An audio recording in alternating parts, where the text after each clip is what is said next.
I'm one of the most nonchalant Virgos I know. Like all the Virgos I know are pretty Yeah, much super have big yeah, energies. because you got Nas. Nas is laid back. You know, you have Hell different types, yeah. but it's like don't get it twisted. Like look at Joe Budden, nigga. Exactly. Niggas Like definitely flamboyant is a good word to use your buddy. Joe Budden, Nori, all these motherfucking Virgos that are like, you Yeah, know, no is a super Virgo. I'm kind of tired of that podcast, by the way. oh, drink champs. Yeah, I'm kind of off, not off it. Like, if it's a good person on there, I'm listening to it, but I'm not watching no random Nori interviews anymore. I Like I used to. I only watch. I watch it depending on who's on there. Like I watched Ice T. I watched Chuck D. The Yeah one's still the best one I've seen in a long time. Yeah Yayo was was incredible. that was 5 hours of pure entertainment, bro. That nigga was talking Yayo is 5 hours. gold. That nigga needs. I know he said he doing a podcast soon. He need one because Yayo is gold. Yeah was great.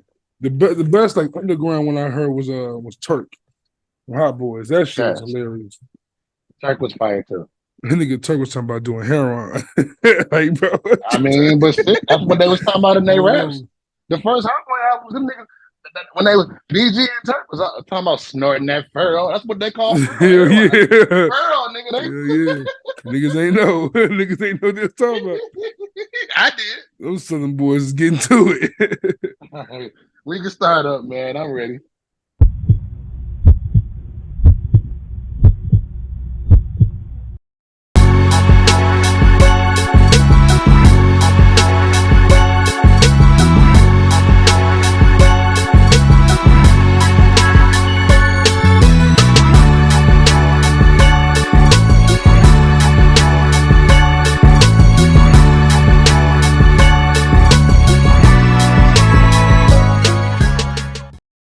For sure.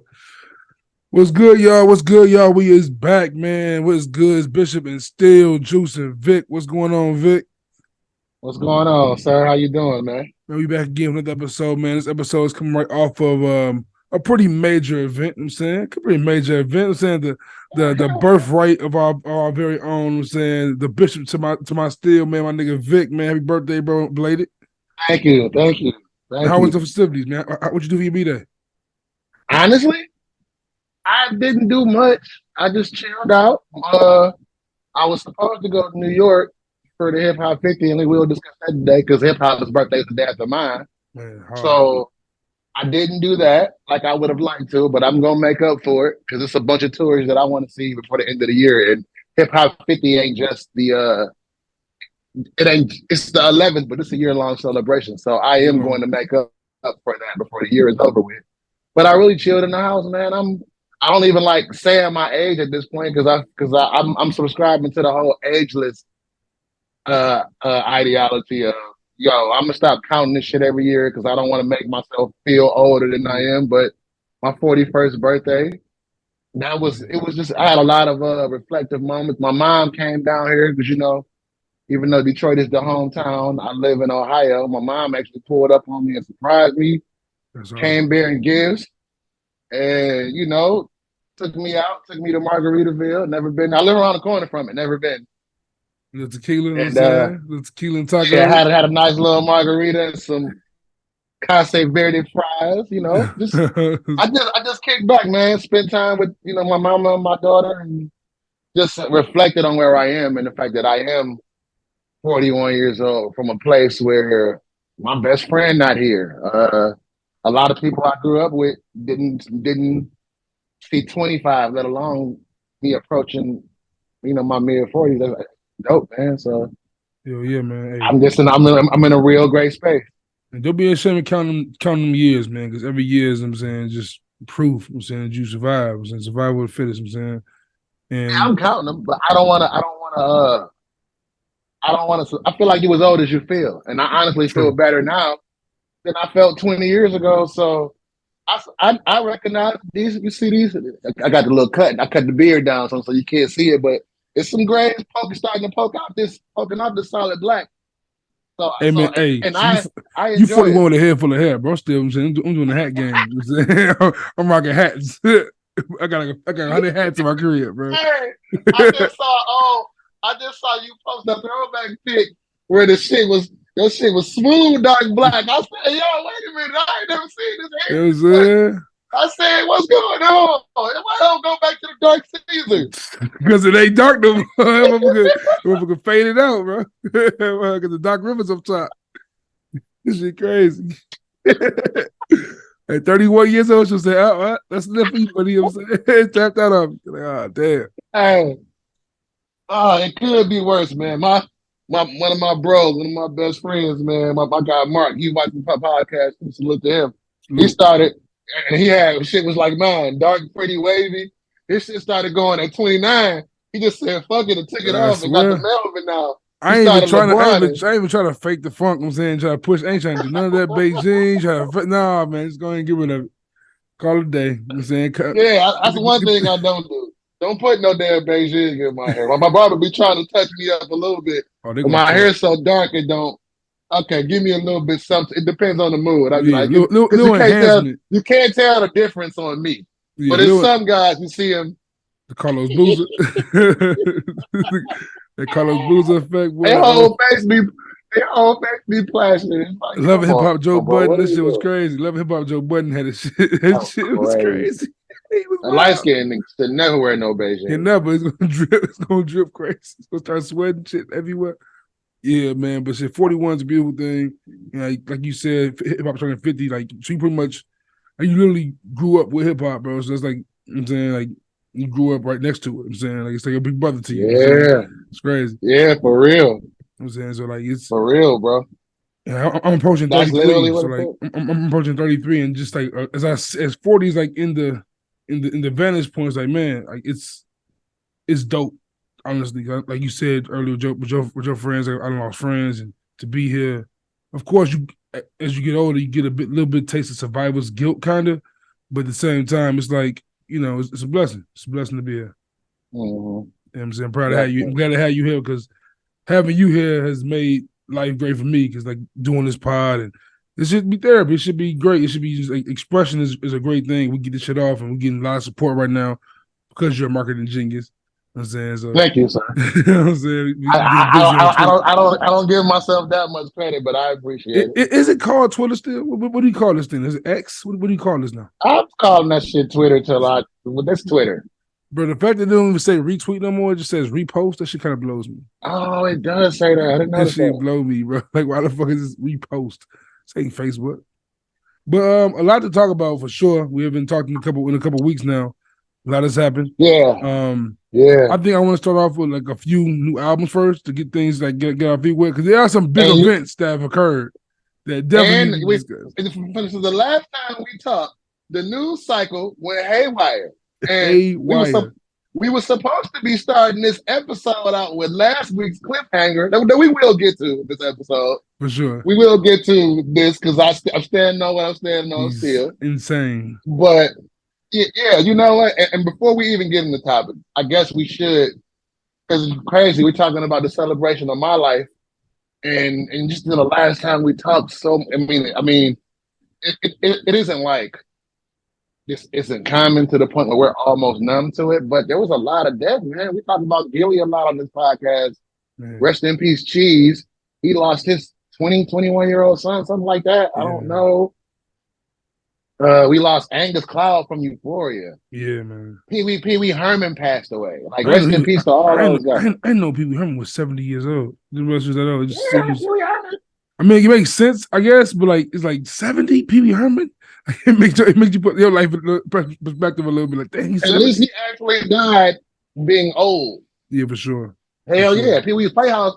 I think that was on longer than I've been alive, and I'm 41. So Yeah, Lawrence Fishburne I was that was I motherfucker. Was was a 5, 6 cowboy. years old when a nigga was. Larry, And I'm glad Larry nobody Fishburne and the talked. cowboy and shit. Back when he was Larry, you can't call him Larry, Larry now. Larry, your cause ass Larry. Your camera had me dying with that shit. Hey, Larry. Don't He play with was that, Larry when man. he was Ike. You know what I'm That nigga saying? Morpheus now. Morpheus, Oh facts. man. Facts be So yeah, Morpheus. man. Just we talk about, and that's crazy, right? Even just to get into that before we start talking about the news cycle, I wanted to say this because the first episode of Bishop and Steele, like I said, we talked about Gilly the first two episodes, and Yeah, I went on a crazy rant about Gil that first episode. I actually cut it out, not because it was wrong or disrespectful to him, but his son passed before we put that first episode out. yeah, So just out of respect of what he's going through, and this is what I'm only saying this to highlight the content creators and how it's COE and these niggas don't have no integrity about anything, because just me watching that rant, I'm like, you know what, man, I'm gonna pull that part out because integrity, man. his son just passed. Don't nobody want to hear no nigga debating about who we don't know that man, who we think he is. In the next episode, we actually talked about him being a good OG for the youth and all of that. So it's sad to see that happen, man. My kids are teenagers, and I just that shit is love yours, man. For Love sure. yours. Like moments like that definitely make you think about these celebrities, these people we talk about, we discuss, and like these are people. Like in trauma and traumatic things happen to them on a regular basis and could happen to them at any moment. I'm saying they could be going through whatever they're going through. We have no idea. Some shit they can go through right now. We don't know about it. We're talking about them, and it's just important to have that integrity and have that understanding and that sympathy and compassion for others. Like as a human race, fuck all the is this person great? This person that? This person fucked up? Like end of the day, they people. We fuck up too. You know what I'm saying, and it's important Yeah, to to take that accountability and just say that for sure. right. It's just like because I got a lot of flack. They've been cussing me. Outcast fans been cussing me out on Twitter and shit. And it's like, I mean, even to though I be can, fair, bro, your outcast take is wild. I don't think it's that wild. We ain't getting into that right now. But um, I don't think it's that wild, bro. I actually had a conversation with a few people who felt the same way I felt. Like it's not. I'm not taking away from I'm their just iconic scared it's status. going to see. Look, I'm scared, right? Because like I know, like I mentioned this before to you. Like when you first started kicking it, I'm saying social media and debates or whatever. Like I remember being one of the first people on social media in a heavy manner saying Eminem is overrated. Like I remember saying like people weren't really saying that it wasn't a hot topic yet, and now it's like this one of these things that everyone just kind of hops on the bandwagon of. And I kind of just kind of fell back of it, and I'm scared I'm into a world one day when niggas are saying Andre 3000 is overrated, and I'm gonna be like, yo, what's going on? People think that already. I And that's the don't thing, like right? this, man. I was talking about this because actually on my birthday, that's what I was doing. August 10th on my birthday, I was listening to the Love Below all day, bro. And Fire, look, I'm gonna walk a little. fire. I'm gonna walk a little bit of that back. I still feel like She I can lives do in my without it. lap.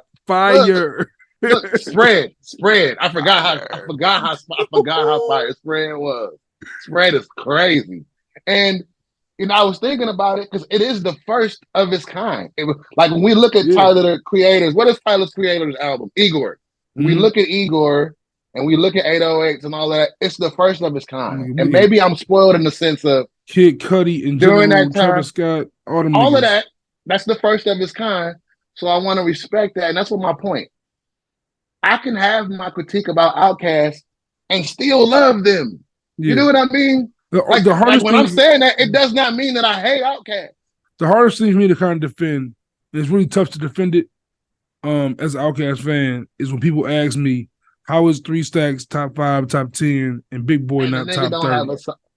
a exactly. Now for me, And he don't have a solo album. And I'm gonna go and Big Boy solo albums be fire. fire, they be fire. Big Boy solo albums don't be They be always dope. They be dope. Like I they be wouldn't say cool. They be cool.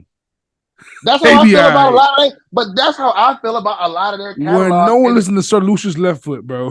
No one was out here blasting Sir Lucius Left Foot like that, bro. That was dope though. That was a dope. It That was was a dope cool. album though. It was cool. Big Boy never gonna be weak. It's never gonna be garbage. It's like I'm saying it's missing But see, something. and That something is that's under the thing 3,000. though. We don't even have that to do with Andre. We can't critique that because it don't Question. All right, exist. this is my question. Simple, very simple question. You said on your birthday, you listen to what? The love below. Listen to Speaker I only Box? listen to You listen to Speaker Box? no. Did you listen to Speaker Box? Did you put on Speaker Box? I can't say that I did that, sir. I can't say that I did that. Can't The say that way I you did that. move is the only song on that album that gets played, bro. They Hey can't never man, laugh right now. I don't want to. I don't want to. It's I a don't whole want to. Jay Z song on that joint, Joe. It's a Jay Z feature on the album. No one listens to that whole Is album. it? It really is. Jay No, Z is is on it? speaker box, and that shit gets no play. Damn. I think it's called like I don't. flip flop rock, some shit like that. You know, I do remember that. I don't remember what it sounded like. It ain't I good. can't tell you. I can't tell you what Jay said in that song. Nothing. And That's what, I think that's my point, man. Like, I just don't. With Outkast, see, this is what it is, right? Everybody's taste is based in preference, and so we might as well go into the hip hop 50 stuff, right? yeah, let's do it. Because everybody's taste is based in whatever their foundation is, and because I'm not a big fan of it doesn't mean it isn't great. This means that I'm not a big fan of it. That's not my palate. I can appreciate it. If For I'm in sure. a club, so Fresh So Clean come on, I'm vibing. I'm vibing. If I want to listen to Love, like I was vibing to Love Below, but while I was listening to it, I was like, yo, I wouldn't listen to this regularly. I would listen to Igor more than I would listen to Love Below, Right. personally. Right. But that's just how it's all preference based. But greatness is greatness, but we ain't gotta like all of it. That's why it's so For many different subgenres, for categories of hip hop and all of that. for perspective's sake, if you had to do like a top three group for yourself, your preference, I'm saying it can be like the objective thing, it can be shows your favorites. Who would they be? Wu Tang, NWA, uh Mob Deep, bro. I love Mob Deep. I love Mob Deep. No, I love Mob Deep. now this is how I argue. This is why it's Or the how I always. Locks.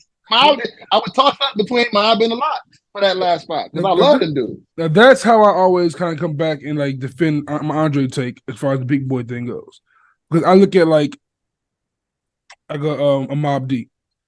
Prodigy gets all the praise for that group, but Havoc was right. Like Havoc wasn't garbage, but No, you're not. And Havoc got good solo albums too. and Havoc's a better producer than a rapper probably, but I feel like Havoc is still. And Havoc taught Prodigy how to rap. It's crazy. You know that. Yeah.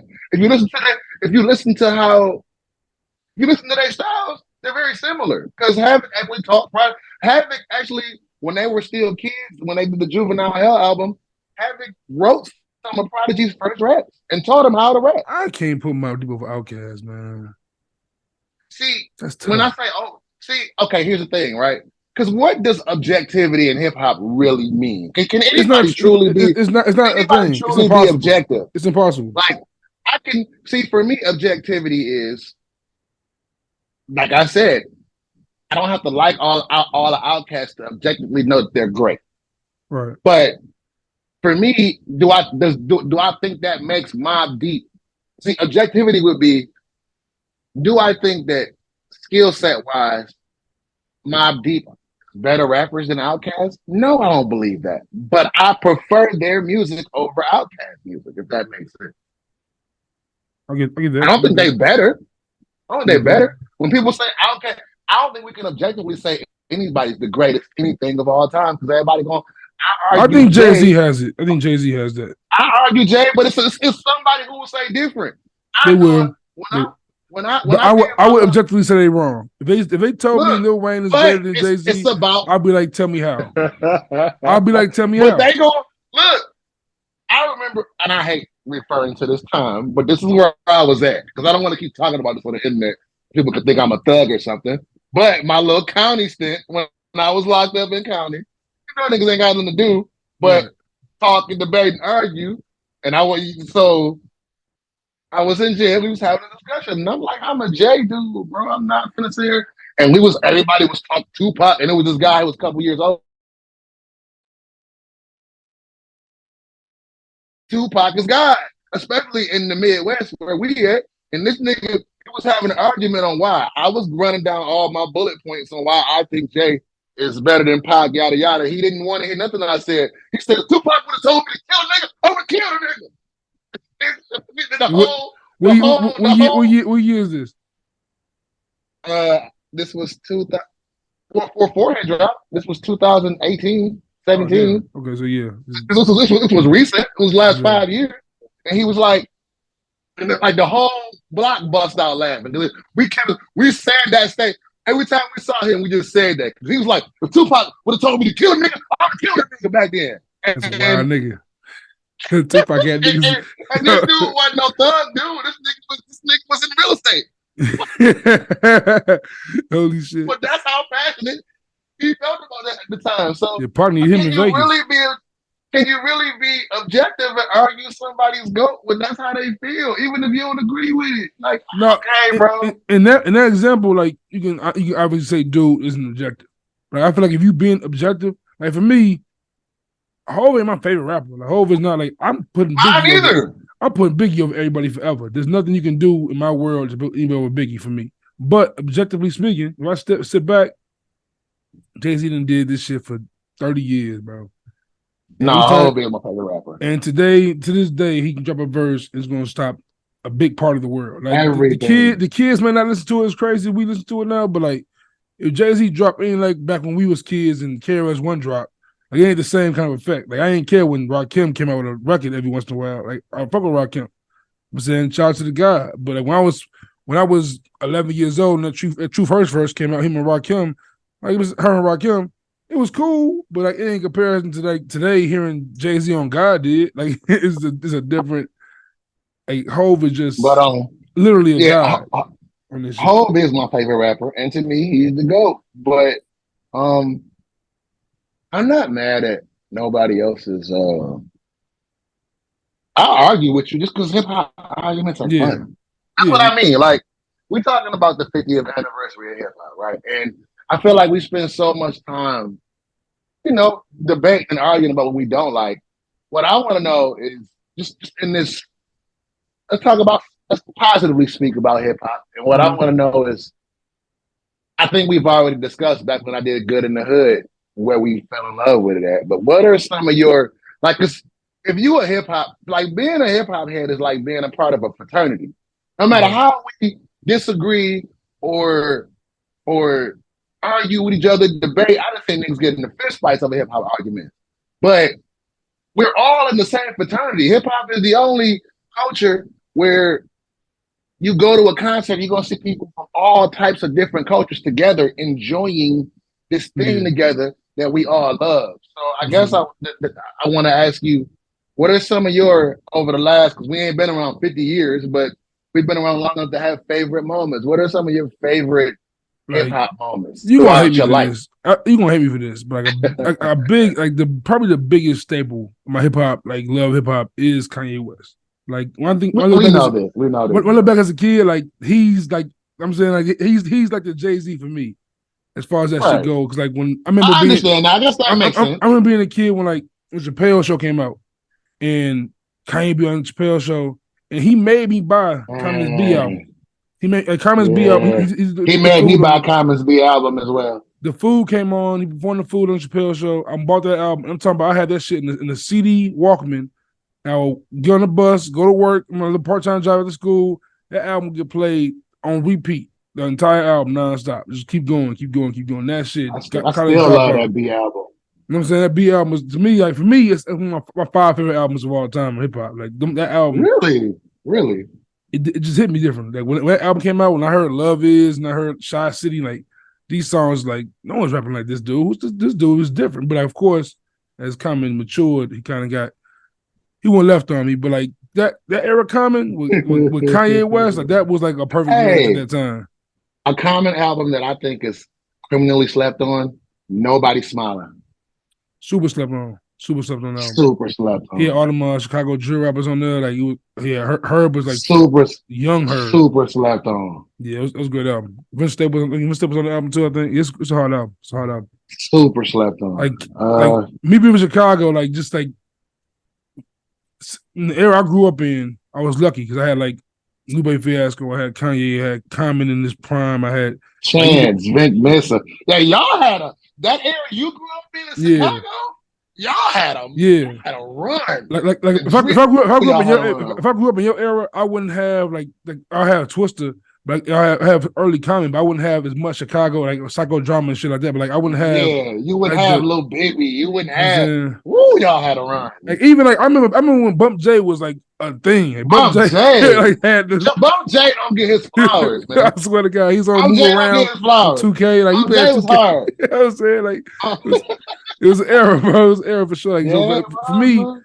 like the mixtape, I grew up in that mixtape era. Like that was like my first introduction to everything. So like for me, I look back at the early thousands and I think about what Chicago was, and like also like of course I was able to dive into shit like the Fabulouses and the Jada Kisses and shit like that. It was like it was a good time for me. I feel like the early thousands.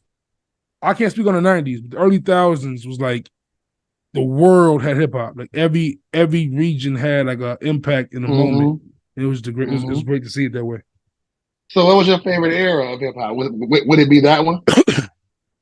I wouldn't say it was the mixtape era because I got it was too much. I wasn't the biggest fan of people rapping on beats, other people's beats, outside of Wayne. Oh, Outside of okay. Wayne, I wasn't a big fan of everyone rapping on other beats. So for me, when Kendrick and Cole came and Currency and like these dudes started coming out with these mixtapes in the blog era for me, I was a hip hop head then. It was official. Like Lupe Fiasco, like Book Pack was on tight. You know what I'm saying my boy, Hey, you know Backpack who Rap was don't on tight. get enough flowers for his blog era run? Papoose. Papoose went crazy. Papoose. The Nasserim. Alphabet Islana, Oh my! bro. But that whole run he went on when he redid Minister Society and made it a Yeah. song and Pat Pat really bodied him and that nigga Hot Rod from G Unit. He bodied the Black Republican better than Nas and Jay. Like Pat don't get his respect. Like we gonna get to it. Like I was thinking like because Billboard dropped the top 10 rappers of all time. I think recently just now, and they have Nicki Minaj in there, number 10. And of course, that's like, oh my God, Nicki Minaj. I remember in the blog era when Nicki first popped, No, and me boy, being a Biggie keys fan, under. I hear Nicki Minaj rapping over Warning. I went crazy. Who is this? She got me the illest female rapper of all time. She went I crazy. think that's why I'm so hard on Nicki because my sister Yeah, is a bard, right? Shout out to you, Cookie. My sister's a bard, and I don't be feeling new Nick. I ain't felt Nick since the first Pink Friday, but it's because what she's doing is whack. It's because I understand she's a pop whole thing. star. She's a pop star. She's Black Madonna. You know what I'm Yeah, saying? So I get it, but that ain't what I like. Keys under palm trees. Yes, yeah. boy. Yeah, Beam bees in me the up, trap. Scotty. Yeah, like I just love that. I hope when she do this new album, because I understand that she has to appease her audiences, but I want some of that grimy. I want some of that Nicki, man. I don't think we ever get it, bro. I think it's over. I feel like it's at a certain point, like for Nicki, especially for Nicki. Like, I remember when she first I like think right hit now would be the best time for her to do it. I remember when she was her all time peak and she went to Summer Jam and Peter Rosenberg I think dissed her for doing the Super Bass shit I back when remember that. and Kendrick I Lamar remember was that. still up and coming. He was giving Kendrick praise and shitting on Nicki. I remember when that happened. Like man, Nicki is definitely a pop star now. Like she's a pop. It's over with. But I think this would be the perfect time.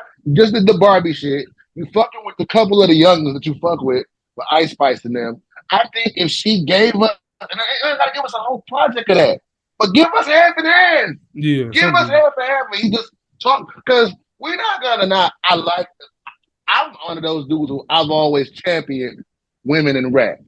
So I I have my favorites, and to me, Nicki not in them for me because I like a certain type of rap. But we Yeah, not gonna act like Nicki ain't the Jay-Z of women's rap. She is. the Jay She Z. is. She is the goat of like I don't look, man. Look. I've been going through this We here back it and go. forth He because took his glasses off. For me, MC Light is one of my favorites, but MC Light ain't got the career. Foxy is one of my favorites, but Foxy ain't got the career. Kim will be one of my all-time favorites. I'm a Mia X fan, but we cannot. Nicki has goaded women's rap. Like everything that Hov is Nicki's doing in over rap. Kim. Yes, everything that Nicki is doing in women's rap it's mirroring Jay-Z. By the numbers. No matter how you feel about her music personally, nobody look at how big Cardi is. Personally, I enjoy Cardi's music more, but Nicki is that. Like Nicki is the GOAT of women's rap, bro. Like there is no who else? Who could you put over Nicki? I mean, there's this lady from Virginia. You talking about Rhapsody? Oh, you talking about Missy? See, I don't look at Missy is. I can't stand the rain. Missy is not really a rapper though. I mean, she is, but she. What you mean? She's a whole other thing. She's like Michael Jackson. It's she like her not, and Busta is. It's like, not like you're not going with Missy Elliott for the bars. You're not like Missy ain't writing raps. I believe she wrote songs. Missy didn't write. Missy didn't write. She didn't write that. She didn't write that on paper, my nigga. She got in the studio and just did that. Yo, hey, so, yo, I ain't gonna lie. I mean, like, hey, Missy, Missy's tough to grade because Missy isn't. Missy's Hall of Fame, but she's a whole nother. She's her own genre. She's an anomaly. She's the only. She's the only person. There's literally no other rapper that's like that. Her and Busta. But even Busta be spitting like Busta be like exactly. Missy don't be spitting like it's great music, but she's not spitting. That's why they can't find nobody. That's why they can't find her a versus opponent. Who are you gonna put with her? They need to do her the same way they did D'Angelo and just give her a Missy and Friends. That's a fact. It should. That's it. It should. That's it. Versus officially dead now, right? It's like it's over now, right? That's the first episode we was on Puffy and Jermaine, but they said September, but I don't think it's gonna happen. Outside is open. I think Swizz just said he sold it. So you know what's gonna cost to get Puffy to get on stage with JD? It's gonna cost some bread. Niggas gotta put some money up for that shit. Live Nation gotta put a bag up. That's a tour. Facts. That's a tour. And mentioning like it's kind of ironic to me. Go ahead. I will say before we get off the hip hop 50 favorite moments, I got a few. I always talk about the concerts I went to, and I always talk about Crush Groove and B Street and how I discovered it. But Lil Wayne performing Gossip at the BET Awards when nobody had ever heard the song for real. Oh my God. Bro. At the peak of his moment. Oh my God. In the silver coat. Oh my God. I was in front of the TV with chills. Like, this nigga is the greatest. I'm getting chills talking about it. That. Yeah, I'll say Jay-Z premiering Izzo when Dynasty just came out and bringing Nelly everybody on stage and reading no blueprint. And then the blueprint commercial dropped right after the before. That, it's so many moments. Man, hip hop is nigga Curtis versus Graduation. Like, I remember that Kurt. I was in New York the day it dropped. Ooh. I was in New York the day it dropped on 9/11 that year. I was in New York the day it dropped. Definitely when I say that, matter of fact, that's my favorite hip hop moment. That you just. I remember watching Washington Park and they had Jay-Z and the Raptors and 50 Goosies. I'm getting goosies just talking about that. Yeah, that was a moment, Joe. Like 50 a yay. Like that was. And Curtis 50. Was better than we gave it credit for, but Graduation was just such a monster that. See what happened? It didn't matter. When that song. What happened was Ayo Technology. Ayo Technology. When that shit happened, it's over with. I hate it. If we take that off of there, the Eminem joint when we break it down. Oh, I'm glad you. Hold on, wait. I'm glad you're here, bro. I know what you're going to say. Oh, no, you don't. I know what you're going to say. Yes, you do. You don't know, because like I had this argument. Shout out to my bro Smoothie, bro. I hope Smoothie watches this part right here. Okay.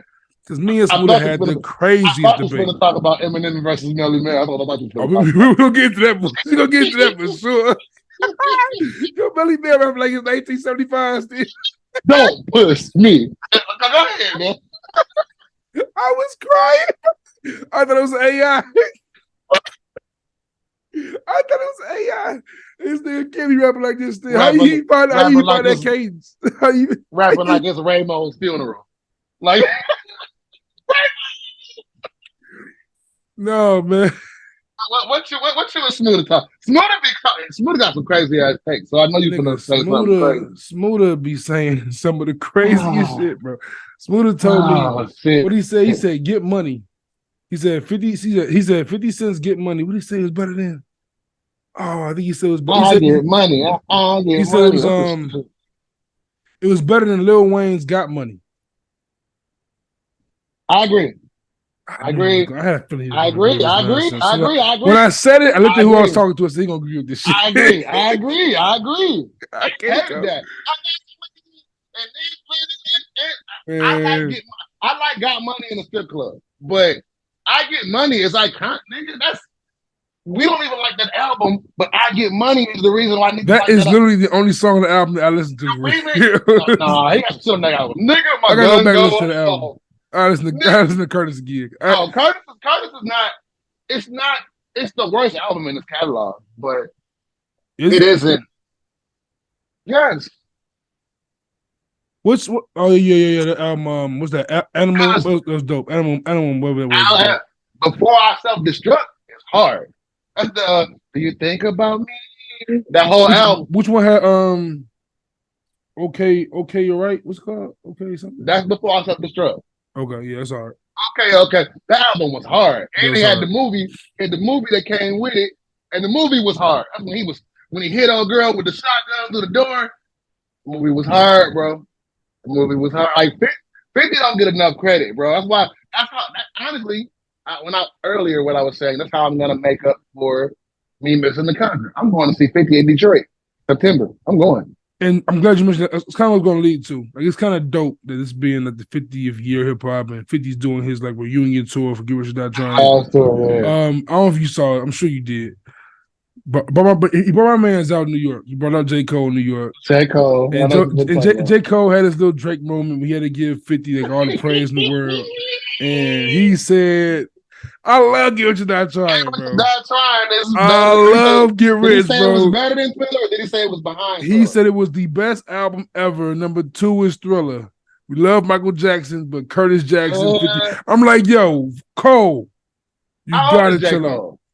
You gotta relax, bro. How old is J. Cole? Because that J. Cole, I think J. Cole 38, 39.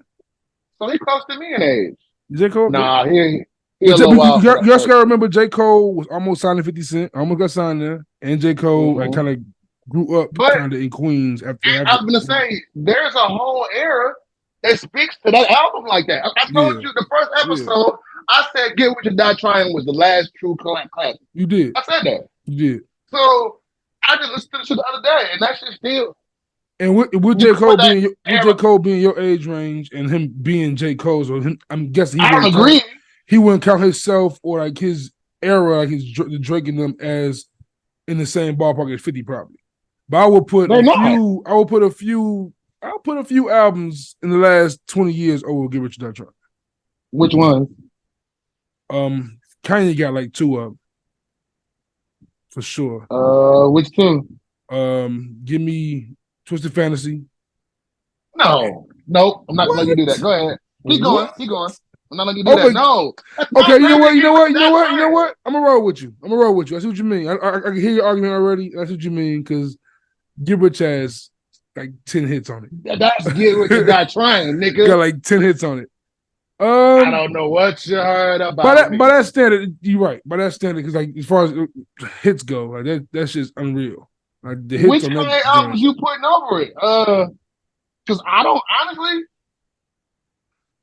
I listen to Graduation more than I listen to Get Rich or Die Trying. But I don't think I'm putting Dropout over Get Rich or Die Trying. And I love Dropout. I ain't putting Dropout over it. No. I hate Workout Plan too much. I'm not putting Throne over it, and I love Throne. I hate Ham too much. I hate Ham. That song right there, boy. I didn't like. I remember that song came out, bro. 2K made me like Ham because you hear. I remember when Ham dropped. I think it dropped on like Rap Radar or Two Dope Boys. This they coming out. I remember it was a hot new hip hop. I remember that when it dropped. Hard as a motherfucker. Like, oh no, this ain't gonna be this. It's gonna be an album. I was mad as hell. You know what's crazy? The thing that I put next to Get What You Die Trying from Kanye's catalog ain't even an album. What is the Good Friday series? Tough series, man. That Good Christmas Friday in series. Harlem. Woo!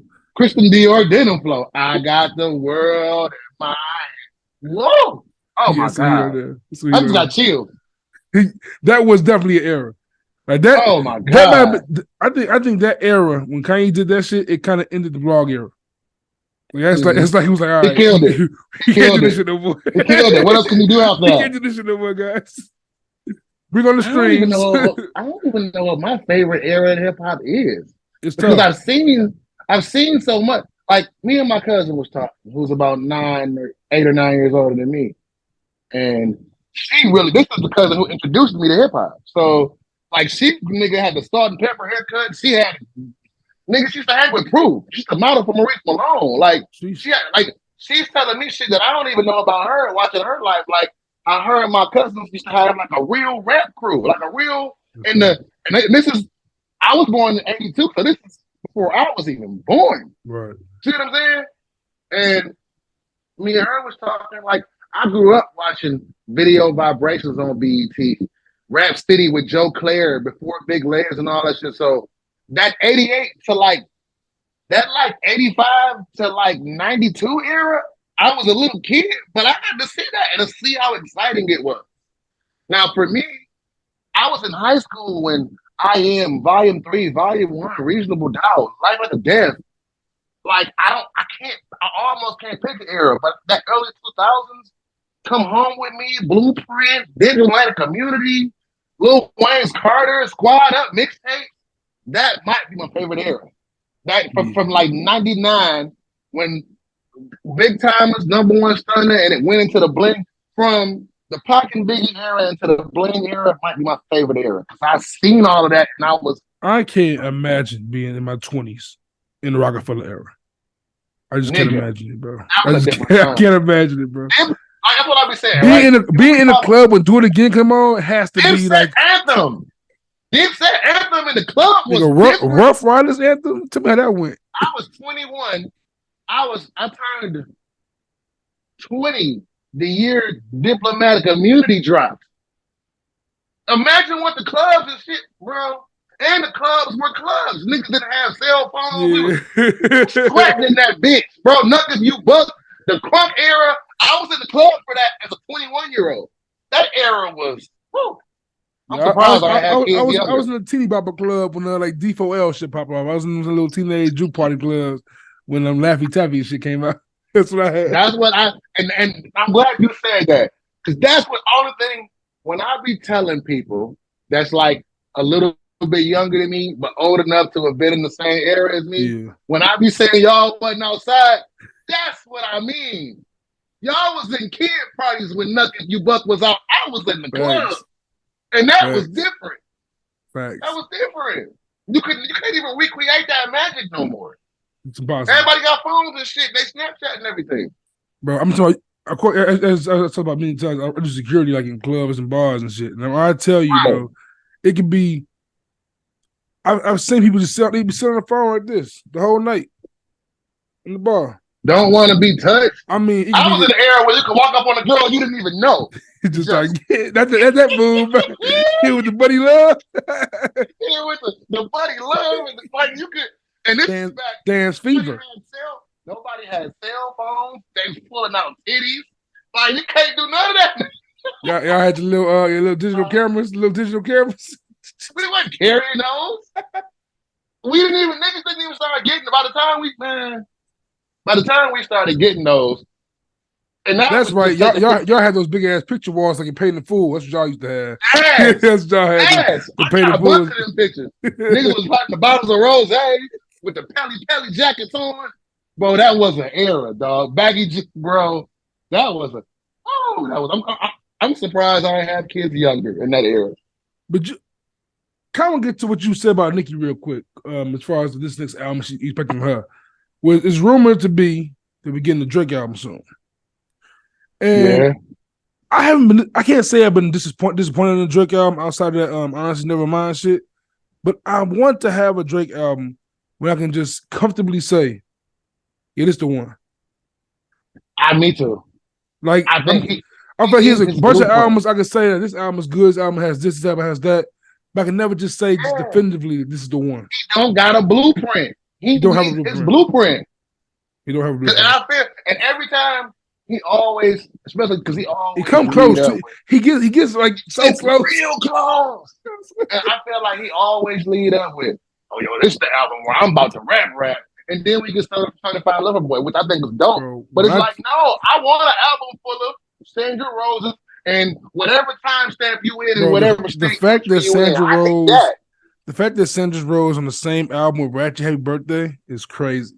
Like why does your mind work like this, Drake? The same way Lord knows is on the album with I'm So Proud of You. With Tupac is straight up bipolar, Joe. Like I've been like told people like Pac ain't know who he was. I'm He was talking 25. about Drake's Lord Knows with Rick Ross. Lord knows Drake's Lord. I'm so proud of you. That's what oh yeah. That's the same album. We like, yeah, man. Hip hop, Yeah. thank you, hip hop. Control on the same album with what's the shit with Views. I just played that 2 nights ago. That Views is hard. Views I hated it when it first came. Views I hated it when it the only Drake album that I don't go back to at all ever really is More Life. There's a few verses on More Life. More Life gets a few plays, but like, it's a lot of that shit. I can't do that British accent, Drake. I can't do it. I can't do the British accent, bro. That whole teen shit you talking about. Lie. That last freestyle, some of them. I can't listen to it, bro. That voice is annoying. Hey, that should be hard, though. That should be hard. That should be hard, bro. There's no other person in rap. Speaking of Hip Hop 50, have you seen Ed Lover on Math Spot? No. Ed Lover blamed Designer for the reason why New York rap plummeted. Because Math asked him if 50 Cent was like the reason for the decline in New York hip hop. And Lover said, no, fuck that, I'm blaming Designer. When he made a hit and it sounded like Future, he said when he made a hit and it sounded like Future, he felt like the rest of New York went that direction trying to make down south records. I gotta say bullshit. Why you say that? ASAP Rocky came out before Designer. He sounded like straight Houston. But you know what? Houston. When he said that, I said the same thing, but I disagree because he interpolated a bunch of different sounds and genres, but ASAP Rocky is clearly Harlem, and you can hear it when he raps. I mean, Even though he got the screwed and chopped and all that shit, he still sounds like a New York nigga. Designer, we thought he was Future for the first 2 months.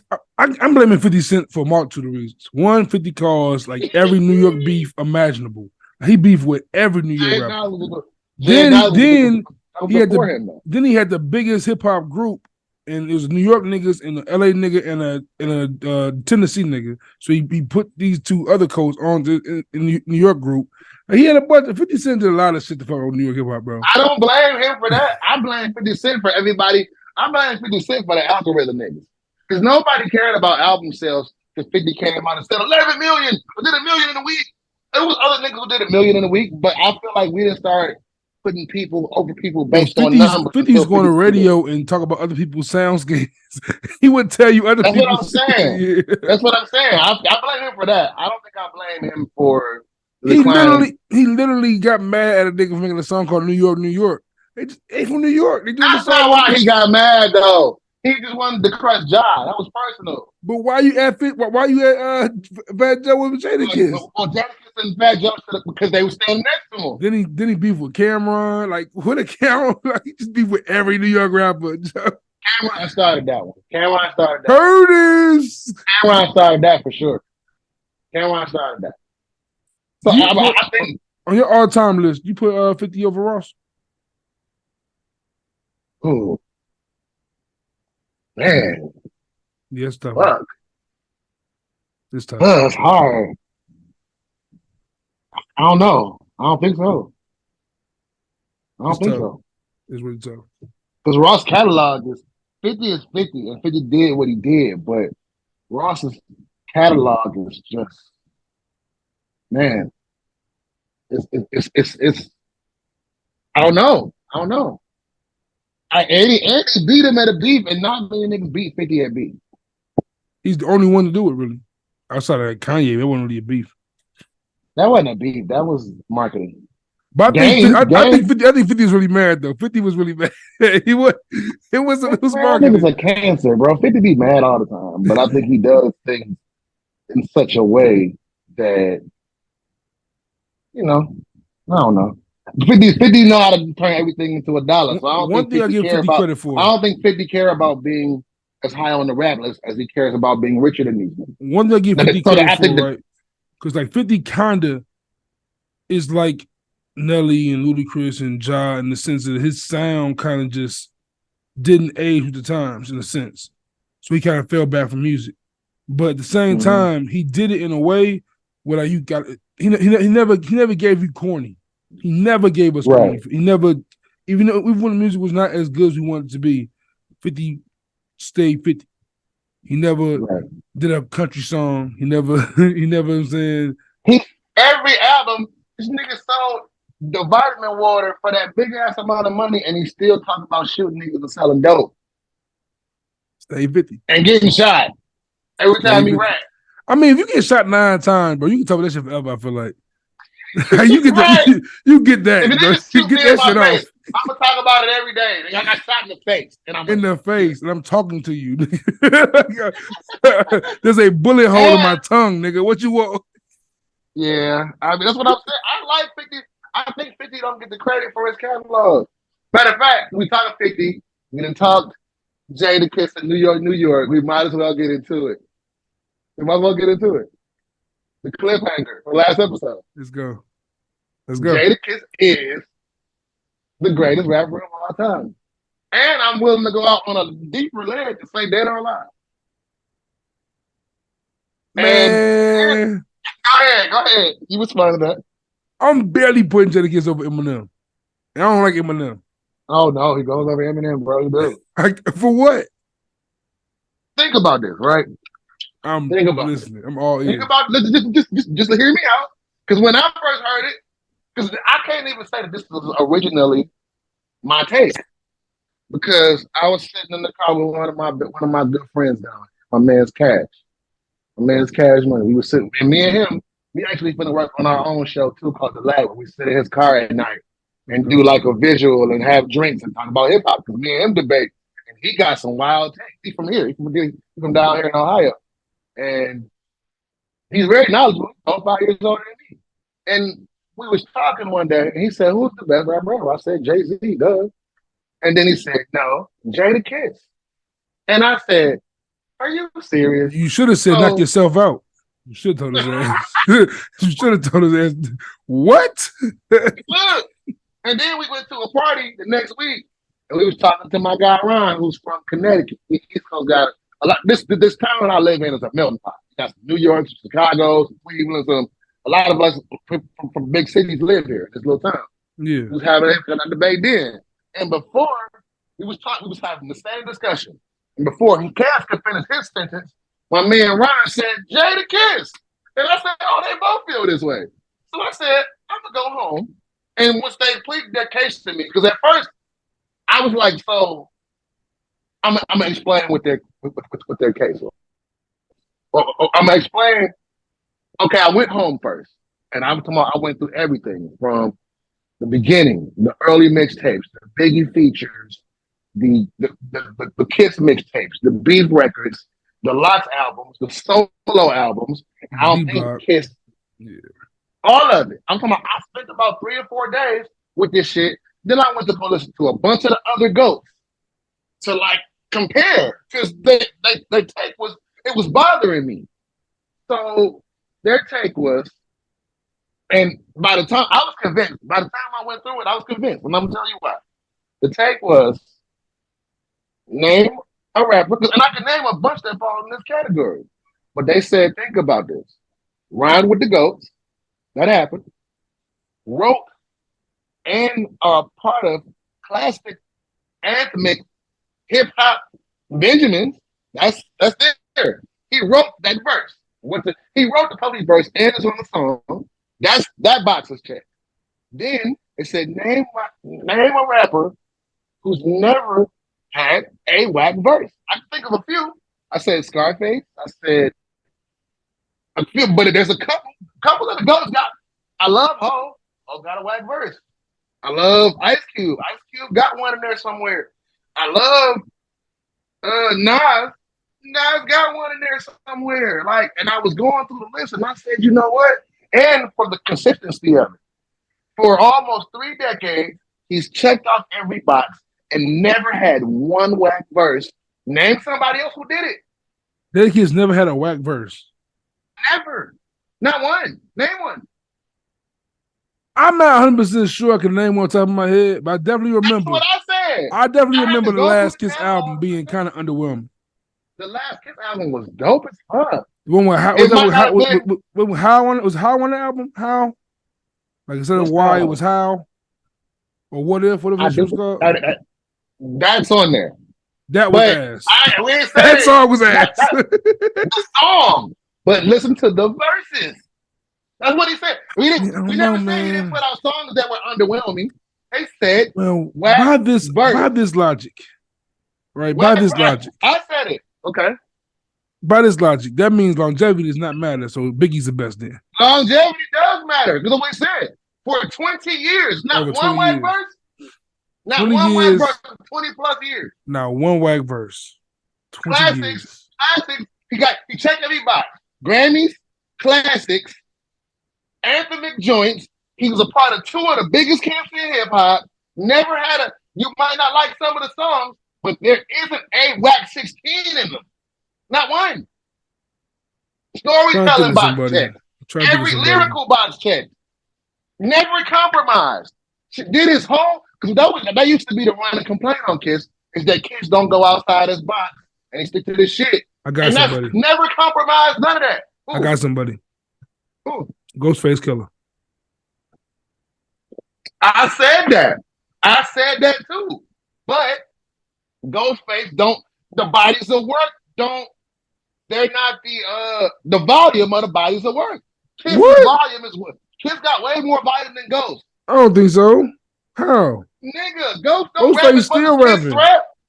He's still rapping, but Ghostface don't put out a solo on a regular basis. Ghostface don't do a Wu-Tang album on a regular basis.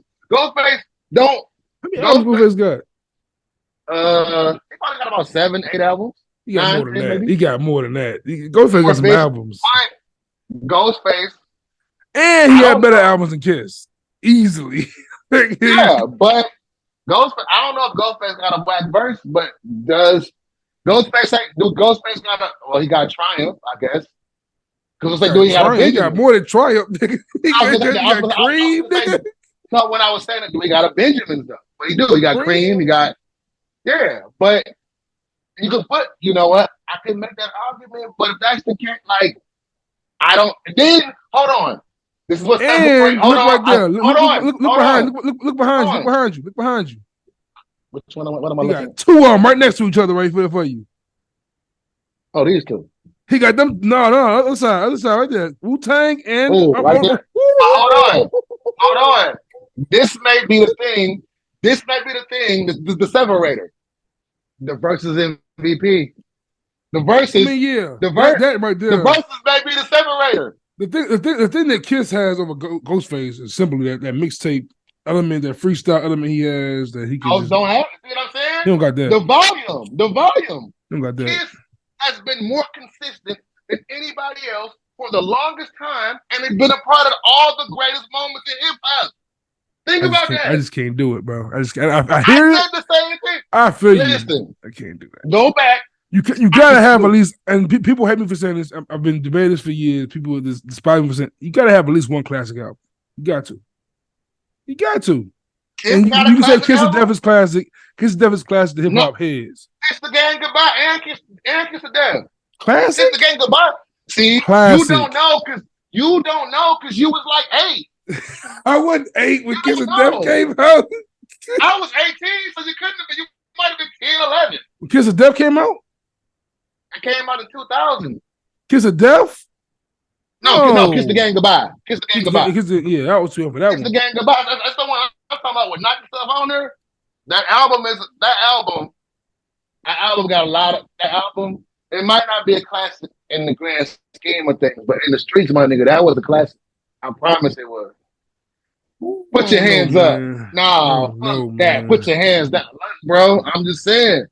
Everything And was going how is your boys to say this? How old are they? 44. They 40 plus. They older than me. And it wasn't because I'm not speaking for nobody else's opinion. I had to go home. Like I said, I hear I you. started naming Scarface. I had to go sit down. And about day 3, I was like, fuck. I don't want. He is I don't ever Mr. want to discredit. Consistent. I'm never want to discredit Jadakiss. Kiss Never is going to. the most consistent. So that would, if you're the most consistent rapper in 3 decades, how are you not? And you ain't ever put out no whack shit. And the GOAT done put out a whack, some whack. How are you not the best rapper? I ain't saying you might not be the best artist, the best musician, but if I'm consistently not being whack, and everybody else who are your favorites, who you can name, got some whack moments, how can you not say I'm not top 5 dead or alive or the best one? Because I As a feel rap, like you used to rap. If you used to because I rap, feel if like you went on that type of run, well, if you want, the main reason I feel like Jadakiss has never given anything whack, quote unquote, is because Jadakiss stays Jadakiss. Jadakiss doesn't ever but that's explore. even think about how. Do you know how many rappers can't just stay themselves for 20 years and be consistent and not fall off? I mean, yeah, but I don't know. Jadakiss the Bro, think best. about how many. Listen, as a rap, you used to rap. If you was in his shoes and you got that resume, you're not gonna tell me you're not gonna feel like I'm better than all these niggas. That's when it gets to what we define as best. Like if you talk about Okay. just best on the bar side, Just I've never put out a no matter how you cut it. Whether it's bars, introspection, girl songs, I've never put out a whack verse. How can you and Jadakiss your girl favorite? songs is terrible. No, that's not true. Them The things be Ride or Die chick, the Mariah joint no. was fire. The Mariah joint is fire. Mariah joint is fire. It was a hit, nigga. What you talking about? Because it's It Mariah was a hit. Carey. It's not.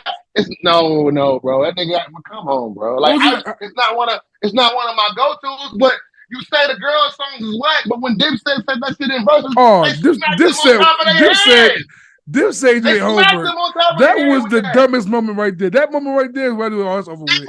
They That's what stupid. hell is popping. Why would y'all let this happen? We Like, ain't talking about personal preference. why would they Because do I don't that, like. Vic? Vic, why would That's they what I'm allow? saying. Why would they So do you that? kind of proving my point right They don't now. like girls. They don't like. Oh, they're gonna get smacked across the head now. Here y'all go. Here come Mariah, nigga. Here she come. Y'all asked for it. Oh, shit. I knew it was gonna That's what happen. I'm saying. That's what I'm saying, bro. My argument ain't that far fetched.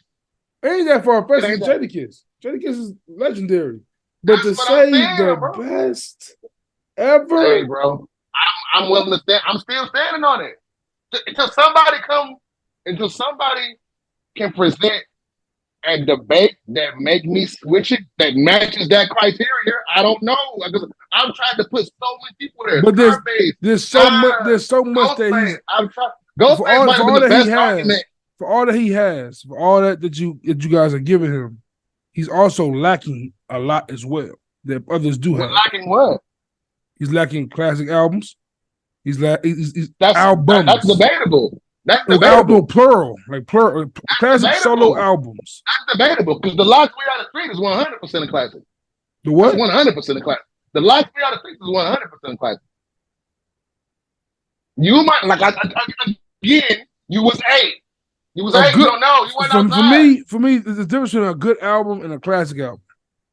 The Lost Three Out of Street is a classic, bro. Just because you weren't there and you don't know it. We The are same it's way a classic. This We Are the Street. is You giving me wasn't Harlem World outside. vibes. It's giving me I was Harlem just gonna World. say the same way you feel about Harlem World. You wasn't there. So you don't ask any nigga that was in high I school when We Are the wasn't there Street for the came up. Chronic either. I knew what the Chronic was. But again, we just said this. There's classic on different tiers. Instead of I wasn't there for Redman. I know what Redman provided. I'm not saying Jadakiss worse than Redman, but like, if you put to me putting Jadakiss over like a Method Man is tough. That's tough. It is tough, but he's earned it. Jadakiss been around since '96 doing this Method Man got no whack verse. consistently. What's the whack Method Man verse? Method Man do got Whack my nigga. verse? My The nigga, whack have you heard the songs. Zero? Took out Have you Zero. heard that one? Judgment Day. No, the Judgment Day is fire. I'm talking about the one after that. Well, after that, He got one to have. See, he got one on there. He got a song with Ludacris called, or no, Ludacris song. He got a song called Rodeo, nigga. I ain't heard that one. I ain't heard that one. Hell yeah, I got the CD. I'll pull it out. That sounds rough. I'll pull it out, and I like certain joints on the album because it's meth. But meth will admit to having whack verses. He said it on something. He said it on Matt Hoffa podcast where he got too big and he didn't care for a minute and he started saying shit. He said that. We ain't never seen Kiss not care and not try to body everything he was on there with. We ain't never seen it happen. We've seen Kiss. Like, you ain't gonna, like every time Kiss on a song, he has the best verse on the song, though. We're not saying he has the best verse. We just saying we're talking about consistently not being whack. Everybody else got some whack shit. I love Wayne. He got a whack one in there somewhere. A lot of them. That's what I'm saying. Like I said, when somebody could, if you cannot prove or align with my theory, this is the whack Kiss verse. This is me playing just like complete bullshit with you. Which is drop a name. Kendrick. Okay. For Kendrick. I don't think Kendrick got a whack verse at all, but at the same time, Kendrick, it goes back to the consistency. Kendrick dropped every 5 years or every however many years. He don't got 30 years in this shit like Kiss do.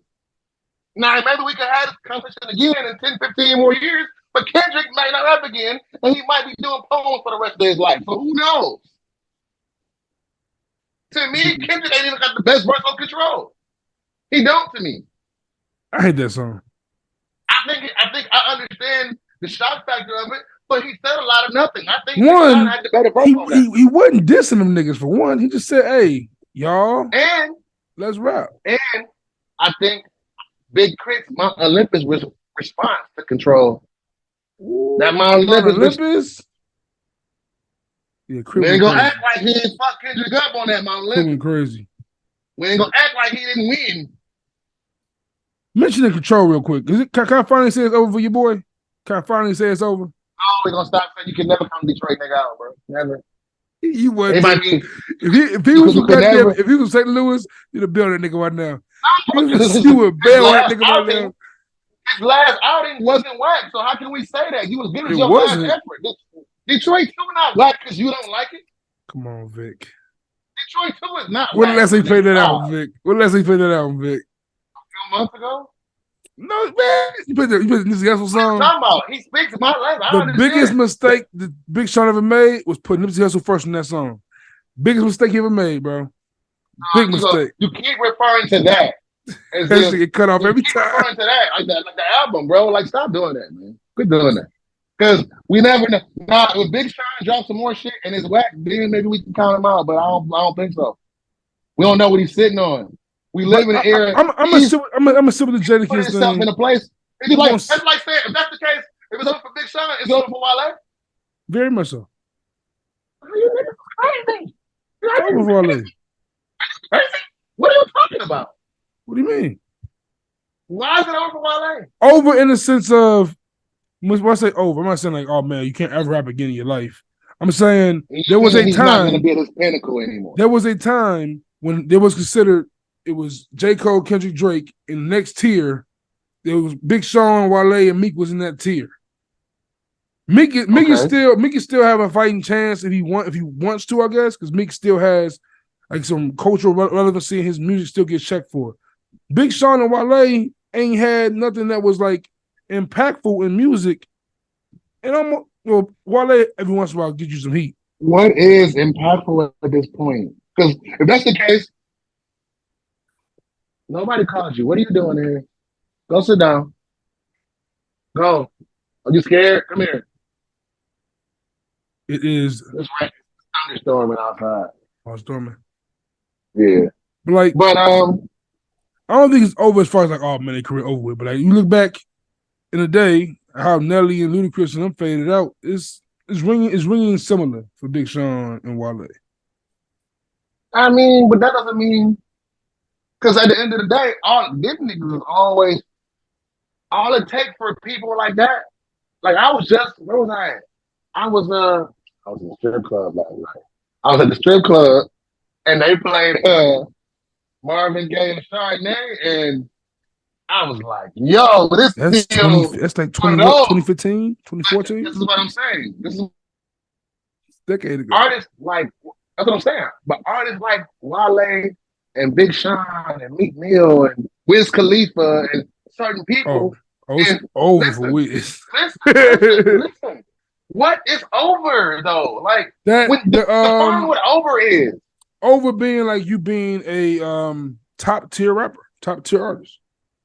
That doesn't mean that you're not top tier because everybody careers go in phases. And all it takes for these niggas is 1 year. If that's the case, Kanye in the same boat as them. If that's the case. If that's the case, Donda was Kanye 2 in years the same ago. boat as them. Donda was 2 years ago. Donda 2 was last year. I never heard it. It came on a little circle thing. Exactly. So that's the case. Because Donda might have did the number, but Donda came and went. And that's Kanye West, nigga. Kanye West has like 6 classic albums. It's different. No, I'm talking about the. Now you starting to be the Cowboys. We're talking about the whole it's not that. It's not that. It's not the Cowboys. That's what's happening. That's what's happening. It's not the Cowboys. That's the case. It don't matter how many classes he got because all these niggas on the clock. No, listen. There's a clock, right?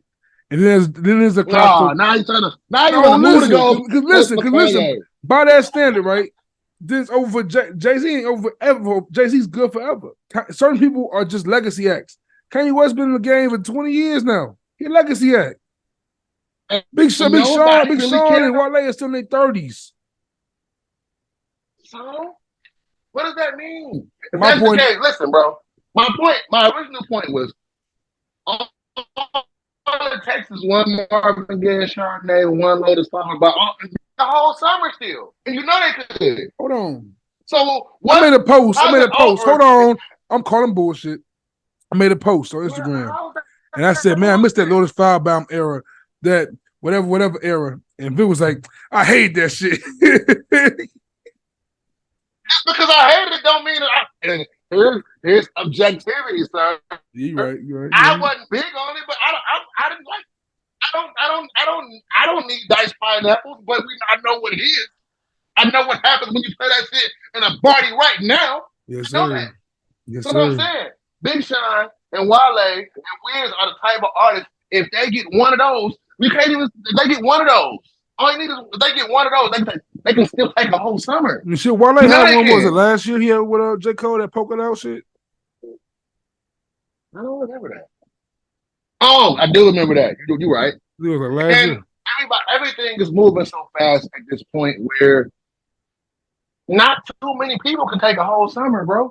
It ain't but maybe two hands of niggas who can do that. I guess when I say it's over is what I'm saying. Like the gap between a Big Sean and a J. Cole or Kendrick has grown so much. There's no way they ever catch back up to getting close. That's what I mean. I mean, it ain't gonna be hard for him when all these new young niggas is remaking old 2000s joints and them bitches are very subpar. And like and for me, behind them, like as bad as I give it to Wale and Big Sean, Kid Cudi got it way worse. Like Kid Cudi is like out of all of them is immensely. But every time he dropped though, because he has a cult following. He's a cult following. You think Wale and Big Sean don't got cult followings? I don't, bro. Don't see it. You are nuts. Machine Gun Kelly got a cult following, so how the fuck don't? No, he has a following. He has a following. He has a cult following. Nigga, Machine Gun Kelly got people with lace up tattoos. He ain't rap. He not a rapper no more. He went rock. He changed his whole. He just tore Jack Harlow head off 2 months ago. Bro, see now you got me because I don't know shit about the Jack Harlow news. So you got me. You don't like white boys, so don't be talking about the doing. Hey, you know what's crazy? It do seem that way sometimes, bro. I be trying not to do that, but when I sit back and listen to myself talk, like, do I hate white rappers? Cool. But I love Mac Miller. This is crazy. I like Action Bronson. Mac Miller ain't white. Mac Miller ain't white. That's the difference. That's a white different. soul Aquarian. That's why White you Soul like him. Aquarian. He's a White Soul Aquarian. Yeah, he That's is. white soul. That's white That's John B. John B. With John the Philly B. accent. John B. Oh Ah, shit. shit, man. Okay, look. We spent all this time about hip hop. Before we No, go, we no, gotta get wait. We mentioned white rappers. We mentioned white beef in a sense. get into the news cycle. Let's We gotta get talk into the about news cycle. Montgomery, Alabama, baby. Oh, snap. The niggas are back. Oh, blast shatter. We, they said we couldn't swim, goddammit. And wade in the water. We got it done. Aquaman. Bro, they call They that call nigga Aquaman. They call nigga nigga Michael Aquaman. Phelps. Michael Phelps is crazy. They ain't like 16. You Facts, see bro. he got a bunch of money. People been paying, giving him like they didn't even pay his way through college for that ass whooping. That's hard. He was body That's slamming grown hard. ass men. Hey, I ain't gonna lie. That shit made me feel. Look, I got my little tight man shirt on because I feel like fat niggas should wear tights sometimes. That shit made me feel bad because I'm like, I don't even know if I can go. I mean, I ain't gonna lose no fight if I can help it, but I don't know if I got the stamina to go a whole couple rounds with a nigga right now, let Bro, alone swim. I'm telling you right now, if I gotta swim, get out the To a motherfucking fight water, and clothes take off and my still no hands, in wet clothes, barefoot. That nigga is the one. He's Neo. He's that Neo. nigga is a gangster, bro. He is I couldn't Neo. He believe it. is the one. He is. And You see, and then the fact these you white folks trying to fight a man that's wielding the chair, like, why y'all go the other way? Just go back to y'all boat. Why is y'all trying to fight these niggas still? Montgomery, Alabama, man. Yeah, I mean, I wanted to. Somebody should have redid that video and put Rich Boy in there. Those who did, because ain't that where he from? yeah, I think He from so. he from Montgomery. somewhere. Hell yeah. Mobile or Montgomery, one of them Alabama. But like Man, also especially coming off of like that song, that country song that came out about the small town, and I then never heard that till this fight. oh yeah, that came out like maybe 2 weeks ago. Like, what is that? What is like? Why is that a thing? I don't know. Like, what's the significance of it? Some country dude pretty much like, hey, y'all can try that. Y'all can try that shit y'all doing. We all in the city. And come to those small town with the good old boys. It's pretty much how the song goes. It sounded like he dissing black people, but of Oh, he was course, dog whistling. He was yeah, dog dog whistling. whistling. But he, of course, he's Well, saying no, it wasn't the case, whatever.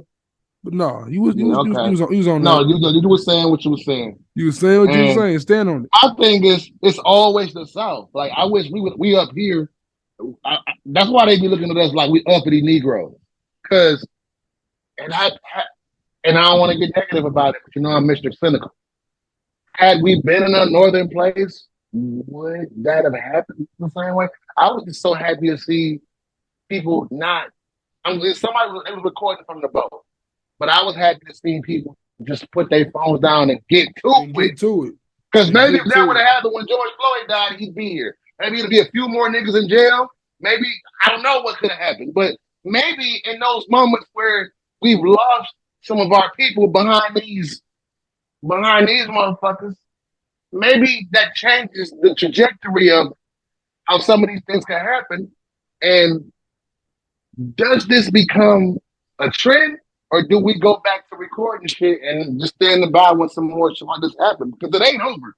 It's not. Now they pissed off. They was already, and next year, an election year. So them motherfucking Trumpers, them red hat niggas finna get a The pop. maggots is coming. I live in a small town now. I said next year, I'm moving out this motherfucker before next year. I think this was definitely an exception to the rule, an enigma of sorts, because like the fact that it was just the perfect storm.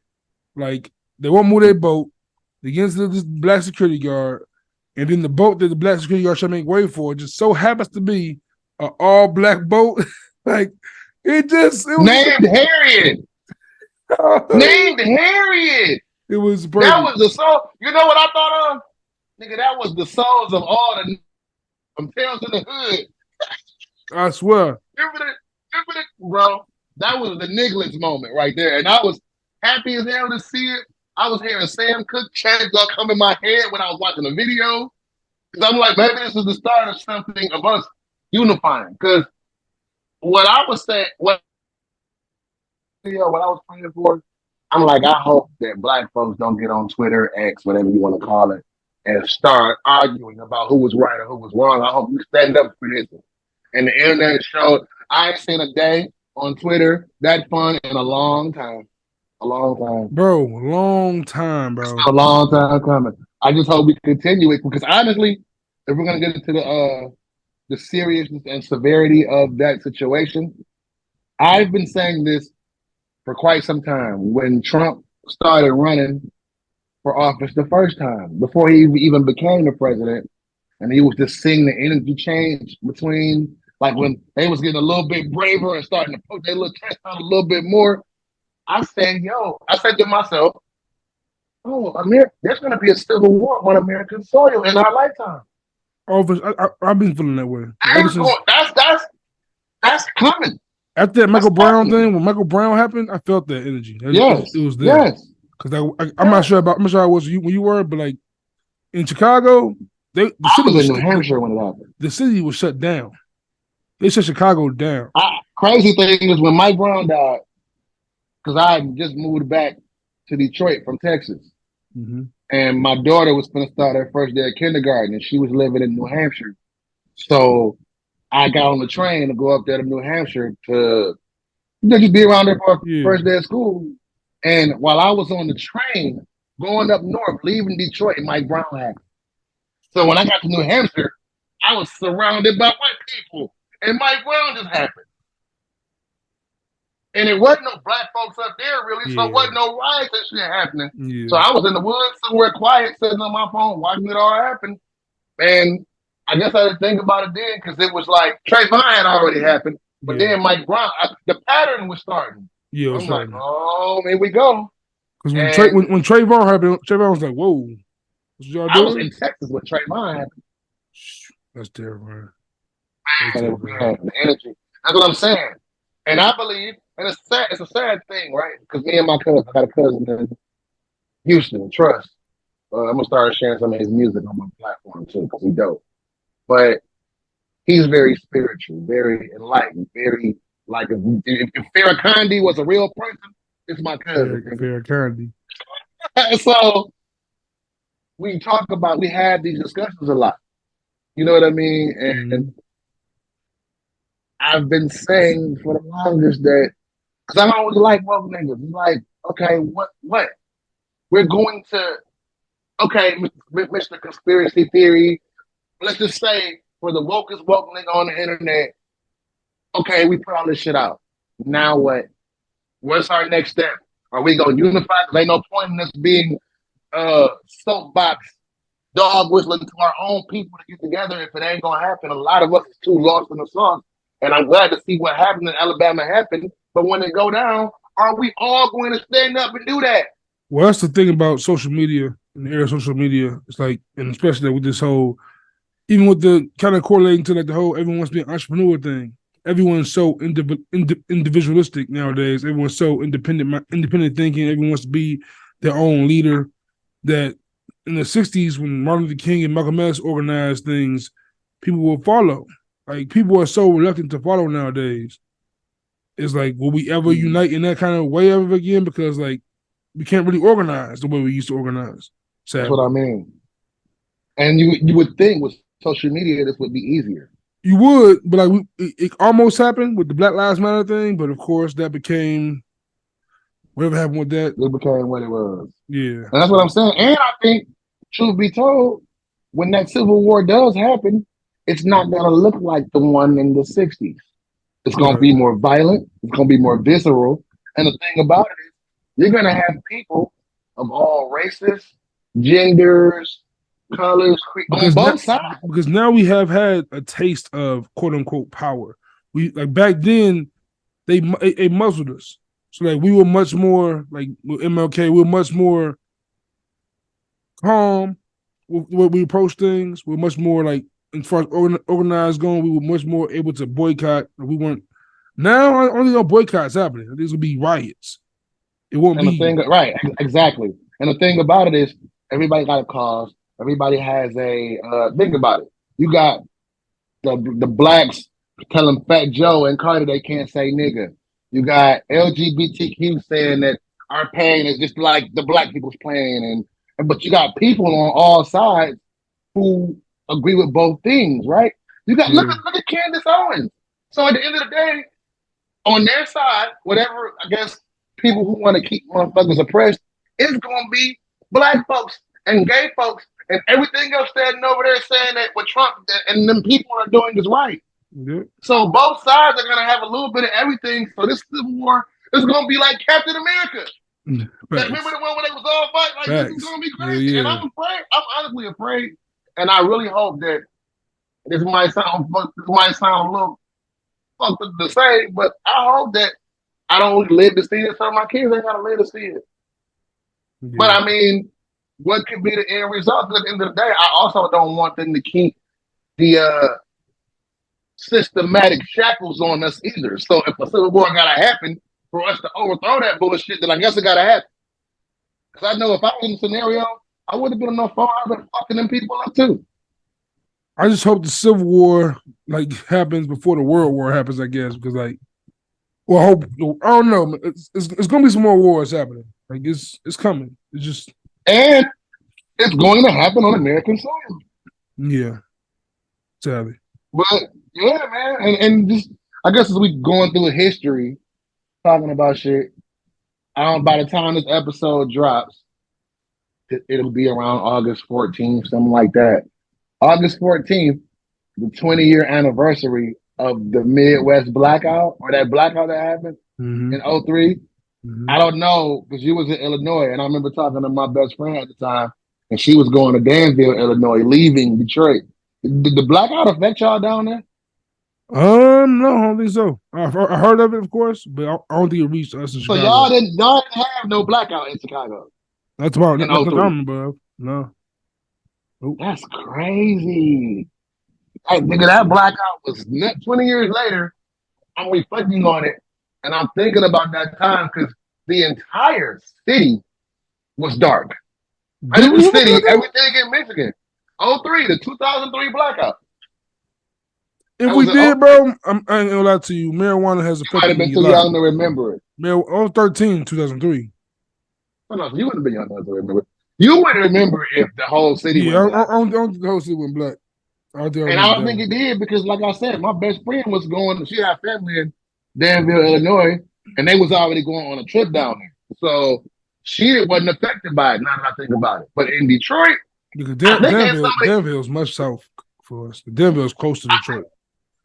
I think it hit. I think it hit some of the East Coast too. It might have hit some of Philly and it hit some of the because lightning struck a power grid that knocked out like a whole portion of the country. It was like a thick chunk. It was like the whole state black. Sheesh. For a night. I think it lasted longer for some than others, but I can actually tell you where I was at. I was in Ford Field. This was the first season when Lions moved into the city. I used to work there, and we were having a monster truck show, and the entire stadium went dark, and the generator joints came on, and they had to escort all of them. They had to escort all of the patrons out of the stadium first.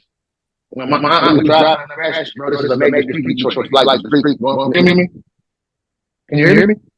Oh yeah, yeah. Yeah. We were leaving Ford Field, Lions Stadium, bro. This was a bunch of rally. And when I say we was driving through, and I'm talking about, and this was still broad daylight because it happened like 3, 4:30 in the afternoon, so it was still broad daylight. Everything went down. Traffic lights, everything. When I say it was 6-1, it's not a foot longer. Like LA riots. It was like the LA riot. They went it up and it was like, we gonna deal with it if we want to. And by the time it got dark, I'm talking about niggas riding up the street with flags. Like, no, good. Like, it was the wildest shit. It was having outside parties. Everybody was taking their refrigerators and barbecuing in the hood because everybody, you know what I'm saying? Yeah. Niggas was barbecuing like the whole city was black. But like a night or two, bro. And that's where I was at for like 2.5 days. That's terrifying. So like, no electricity at all. The blackout. None whatsoever. Everybody's food was spoiled. Everything was fucked up. Everybody started pulling their food out and barbecuing in their yard. Make them buy because you need it. The grocery store's food probably went bad and shit too. That's just it's tough. No, they go back. Niggas ran there, took all the food out of Nigga had a whole cookout, a black cookout. The blackout was something. The blackout and the black community was some of the greatest black shit I've ever seen in my life. Terrifying at the same time. We were approaching the 20-year anniversary of it. So that everybody who lived through the blackout, comment and tell us what y'all did during the blackout. That was amazing. So I was talking to, this is interesting because I'm going to talk about this real quick, kind of. I was talking to a coworker. He was telling me about oppressed privilege, is what he called it. Exactly. He's a white guy, of course. He goes, and this guy I talk to about race and shit a lot. He kind of likes to talk about this kind of shit. And I'm a person who is open to conversation about getting too aggressive. I don't do this on camera, but that one is it. Yeah, so he was like, he was talking about my grandma Alabama thing. He was like, that's hilarious. That's great and all. If it was reversed, that would be a hate crime. And I said that, I was like, if it was reversed, it'd be a hate crime. And I was like, it wouldn't be a hate crime. It started off that way. It literally started off. He goes, if a group of blacks attack a white guy and a bunch of white people came and beat a bunch of black people like that, it would be looked at in a crazy way. I'm like, the guy was getting his ass up. Exactly. But I'm like, look, from that, simple what you said. If it started off the way that this started off, everybody in jail, it wouldn't be a second. It wouldn't be a group of people coming out of the boat. Police would have been there by now. Everybody would have been, the blacks would have been arrested instantly. It wouldn't have been the cavalry coming in. The police would have been there locking that shit down. Police would have been standing around looking. Police were standing around watching that shit down. You know what I'm saying? Come on, we might have shot him. It's different. But like this is the guy. This is when I realized like this disconnect is so crazy in this country. Going back to your Civil War point, like because dude really believes some of the shit. He's like he brings up Freddie Gray a lot. He talks about how Freddie Gray. And we'll talk about the fact that there's drugs in the system or whatever. He was high as hell. What does that mean about 9 minutes in chokehold? Like, what does that have to do with, I'm saying, anything? And that kind of shit, like, it blows my mind. It blows my mind. It don't blow my mind at all. And it's the point where, like, they want this world to be where we all are equal, but at the same time they want to erase history, kind of. And you can't erase history because shit repeats itself over and over again, time after time, and it's just simple, like obvious, obvious oppression towards us. My favorite quote, Marlo Stanfield, from The Wire. With my man with the security, you wanted to be one way. You wanted to be one way. But it's the other way. We're not standing for that shit. Like white people and y'all and we got white fighters or whatever case, y'all know the kinds of white people talking about. Absolutely. About them one. White people love to project. They love to project their, what's the word I'm looking for? They love to project this reverse racism on us to dismiss history. They do. Like, y'all love to project y'all power on us to dismiss our pain, bro. Yeah. The fact that the term reverse racism even exists is stupid. Like that would mean, let's just say that's a real thing. That means that somebody would have had to create racism for us to learn it, to reverse it. Yep.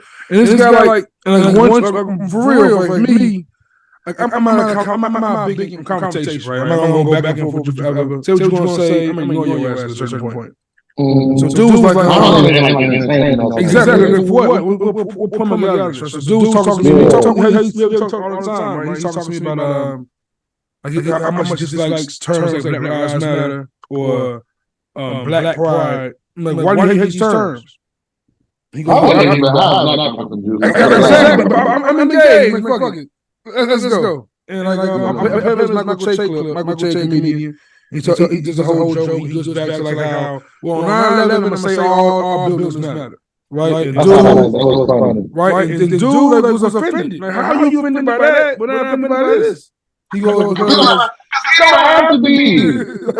They like protecting their privilege. To miss our pain, man. That's it, bro. That's all it is. No, I don't give a fuck. Ain't no point. That's what I mean. It's just a reason why there's going to be more, because there's some people that ain't willing to budge or see our point of it at all. Fuck the two niggers built America. Fuck the two niggers worked for 400 years free. Fuck the two niggers are drastically marginalized, well enough, and we keep putting our thumb on our shit. For literal times, our knee on your neck. Fuck you, nigga, enjoy it. You're an American and you're free. So that's why I was happy to see, even because I saw Ish and talking about it, and Ish was like, the chair was a little bit much. No, they got bitch with the chair too. She wanted to be in the fight. And I just saw a video last night. I don't know what city it was in. It was like in New York, right? That was the city. That was Detroit. When Buddy was walking towards the chair, he was running towards the chair. He was whacked. He was gagged. That's how you do in Detroit. With the yellow chair? Why are you running towards the chair, bro? What are you doing? He is whacking your shit. Buddy is sleeping in that chair. I was an avid WWE fan watcher. I see Scared Chairs get spun every week, but still Chairs that man come back unlike any other. I didn't even know a black man in them. So look at us for all of this. I am proud of y'all. They said August 6th, Alabama Sweet Tea Party. You said the Boston Tea Party. The Alabama Sweet Tea Party, August 6th. I'm with it, bro. I'm with it. The Alabama I swear to God. What y'all like? What? There's only so much anyone gonna take. After a while, man, fuck y'all. We gonna fight back. And Riot has been a commonality in society in the last few years, but in the last 2 weeks, that's just been like I said, this news cycle been nuts we've been going. And we just saw the riot in New York, and I heard it. I know what he looks like. I've seen pictures of the guy, and we watching his content. And we've actually been getting more here. I heard people out of before. Who the fuck? What the fuck is the guy now? Like, who is he? What does he do? I don't know what he does for real. I know I see him on TikTok every once in a while. I guess he's streaming on Twitch.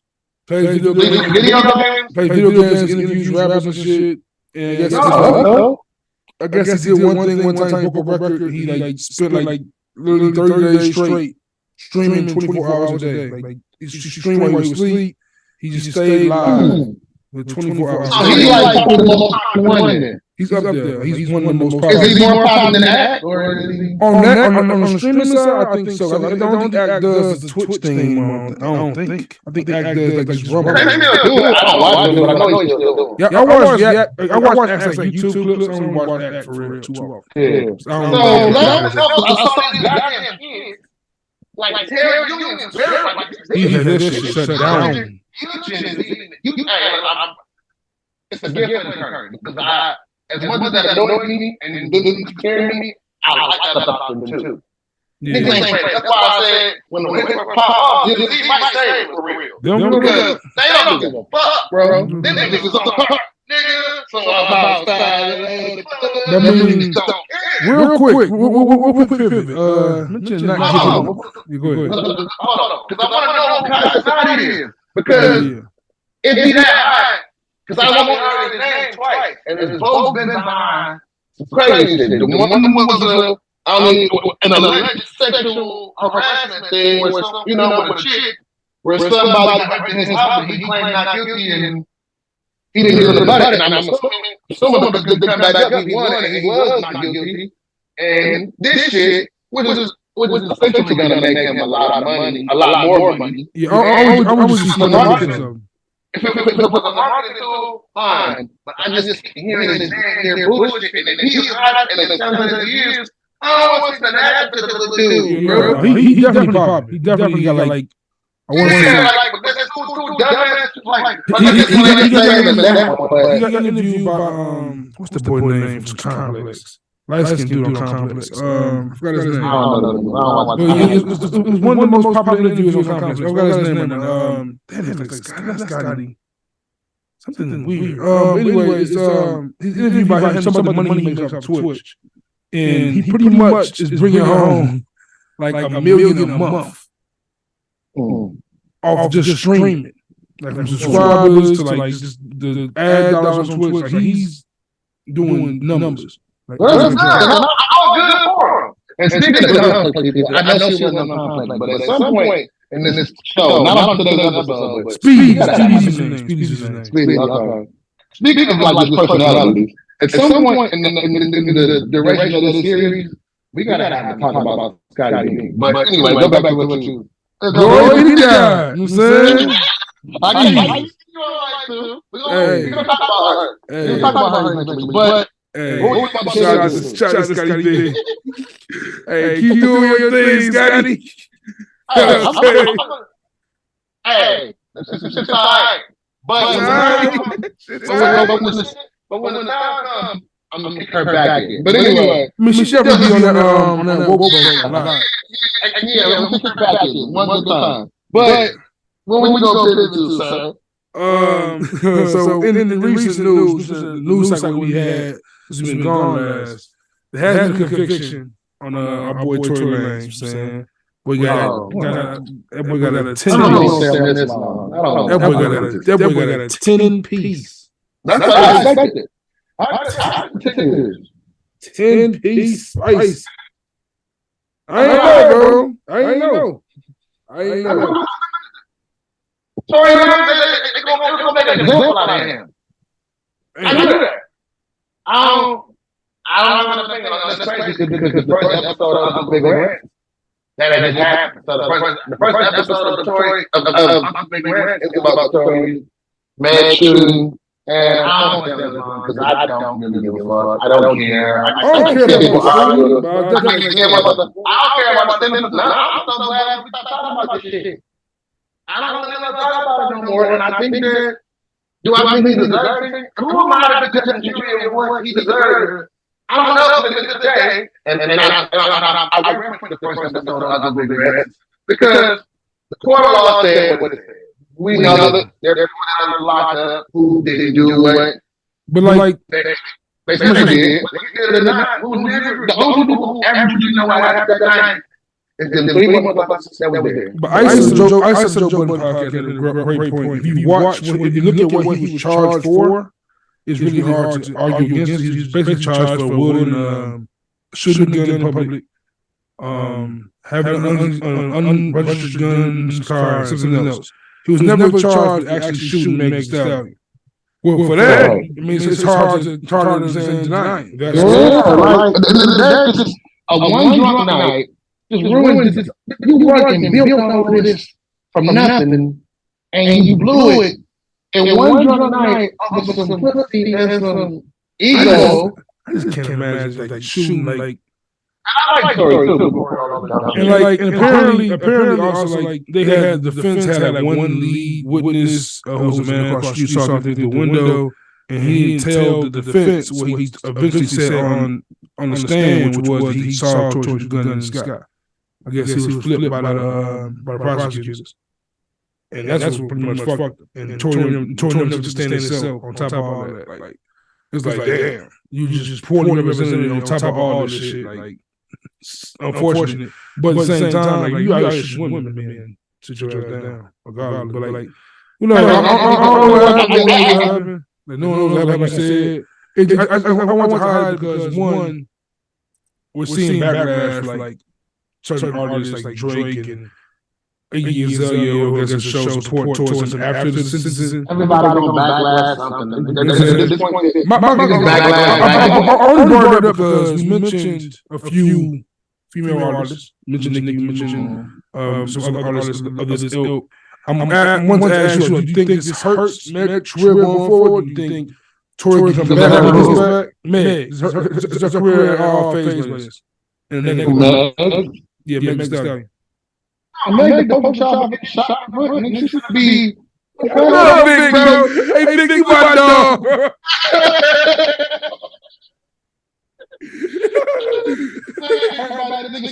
Barbie too. Barbie Stallion. Nigga, like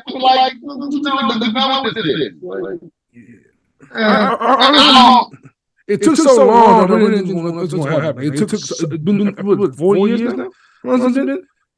Yeah, about almost 3 years. Like, my own take about this is the same thing, the same assessment I had. We was talking about job with their gun. These niggas don't know how to do rich right. You don't know how to do rich right, and you play stupid games. You get stupid prizes. So you blew 10 years of your life from having one drunk, stupid decision when you the nigga with the money. You just got Kylie Jenner's house. You just have Meg Thee Stallion, her friend, and was about to now you just and Tory was on the rise at this time. Tory was going up at this time. He had Quarantine Radio. He had the Chick Tape shit behind him. Like he was. So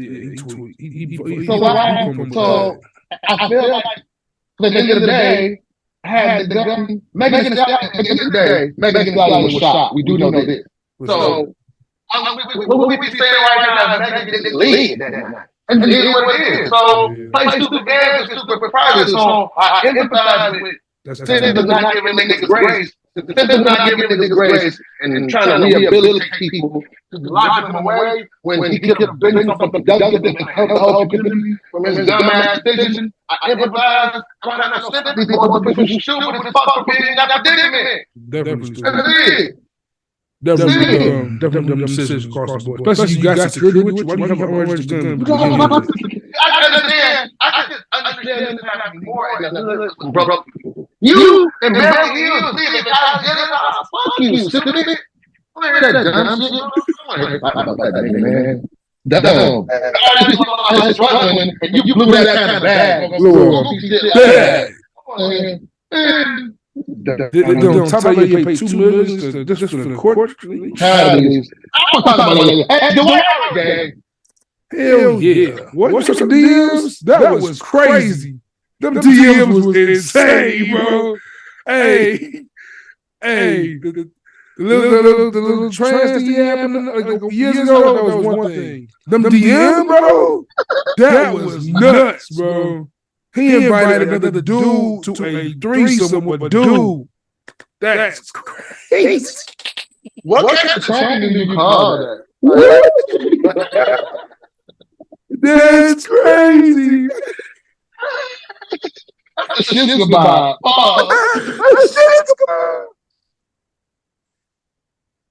Nigga, remember what Biggie said? Like two niggas, no bitch, by yourself and serious shit. I don't even want to know the visual of how that, like, you just blew Adam 22 out of the water for freaking dick of the year. Oh, man. No, he's like anybody that's new to the They say he would. That's crazy. But to do it in the DM is like the part of they say he wouldn't go on Canada Maze because they was following him up on the page. Like, what do you mean? And he's for him to say, look, yo, I'm trying to get you to do it here to be sisters Bob, but I ain't gay. Yo, did he want my Did he want my mouth? And I've seen clips. I've seen the clips drop. I was watching him. I'm gonna be so pissed. I'm gonna be so pissed if he sat in that room for 4 hours with all them quote unquote real niggas and ain't nobody ask him why he doing the freaky dick shit he's doing. Bro. Like somebody did look what you talking about Kobe for 2 hours, nigga. Why you doing that you be doing? And then, what What do you call it? And look, if you gay, that's cool. Just say it though. Like, admit it. You a public figure. Like, just go ahead and say it. It's crazy to be that kind of. You ain't even gotta announce it to us, but don't be acting not gay when you do some gay shit. And we see you do some gay shit, and we acknowledge you gay. We acknowledge it. Don't. Nigga, you want us to be, because if you want us not playing, because you know they got all these words and these different terms now. So whatever one he can fit under one of them. I don't know. But don't just like us act like we blind to the fact that you actually be official about them. We didn't ignore that. You made that. You made a little bit, phrase up in serious shit. That nigga asked for 3 of them, boy.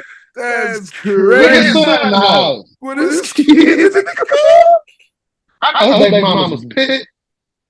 Hey, I don't be condoning and always like supporting child support, but I hope they cook his ass. They gotta be after that. We go back to the courts. We go back to the courts. You got your son in the next room and you trying to play butt dark with all these dudes.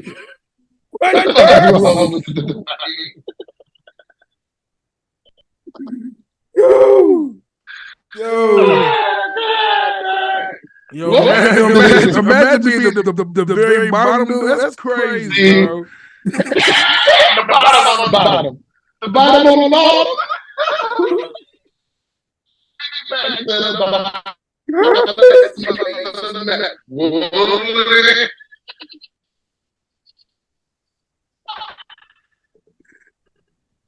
No, the white flagrant, right?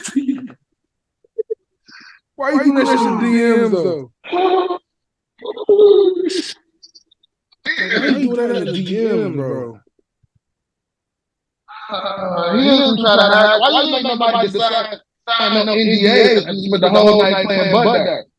If you didn't want nobody to acknowledge it. Oh God, bro. Must have been man. Oh shit. And this is what I mean. Back to the first episode. He put you can't be Superman no more. Give that his name back. You can't be Superman playing. No, Superman wasn't playing butt dark for niggas, bro. He put Mr. C to shame, bro. Mr. C, I thought Mr. C had it bad. Yo, my nigga Dwight, wow. And then the thing is like, we don't act surprised like we seen the Dwight on the bench slapping his penis. We done seen the Dwight do wild shit. It's wild being that way with like 10 kids though. To have kink like that, 10 kids, you know, that's crazy. I mean, there's no simulation. There's no rules with what can and can't be no more. We're in this situation for sure. Speaking of that, speaking of being in a simulation and just all the new shit happened. My nigga Dwight. I was thinking about. I forgot yeah, you know what I'm talking about. You know what I'm talking about.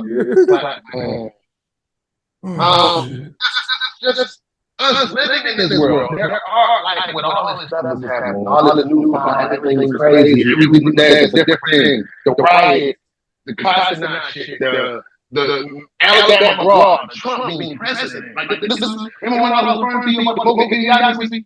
Go find that movie, man, because this is we're in Idiocracy. And it just makes me, I don't want to do the old dinosaur that sometimes I go, like, I grew up in the Clinton era, and I'm like, yo, man, give me that back.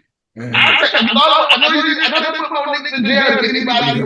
I'll take George. Give me George Bush back, nigga. Take back to where I miss being scared of the terrorists. Miss that. I miss the terrorists. We the Americans are terrorists. All of us. We're terrorists now. We need to become terrorists. And I just bring me back to like, this is simple. Back in the day, when now, what type of things do you wish to bring back in the day? Right? Because a lot of our stuff is dying out. In the area we grew up in. What type of things from your area do you wish to bring back? I wish I could bring back. Yeah. I just wish the internet wasn't as accessible as it is anymore. Honestly, as much as I love the internet, like everything we have access to, like I miss like knowing like it was a time in my I can't even it's hard to even process the fact that it was real. There was a time in my life where I ain't touched a computer like for weeks. I ain't going on my computer for real. So like, all right, this kind of shit, of course, doing the pod with you, it's important, it's crucial. But it's like, man, I feel like the world, everyone's just trying to have an audience, and it's not always it's not pure intentions. Everyone wants an audience for the worst intentions. And it's like, girls rapping about the booty hole. Yeah, Like, yeah, man. I wish we bring back simple, like little stupid shit. Like I don't know if they play this in Chicago. And then remember cool points? Which cool points? Like you lose y'all might have yeah, like when you lose school, when they chip, you be cool points. Oh yeah, little, I mean, essentially we're still doing games like pause and stuff like that, but it's keep people sharp. I don't feel like anybody's sharp anymore. I feel like everybody's just like little fun stuff like that. Everybody's so uptight, serious, sensitive, and at the same time visceral. Everything. Fuck you, I hope you die. You might die. Who's smart shit? All my friends are dead. It's a dance.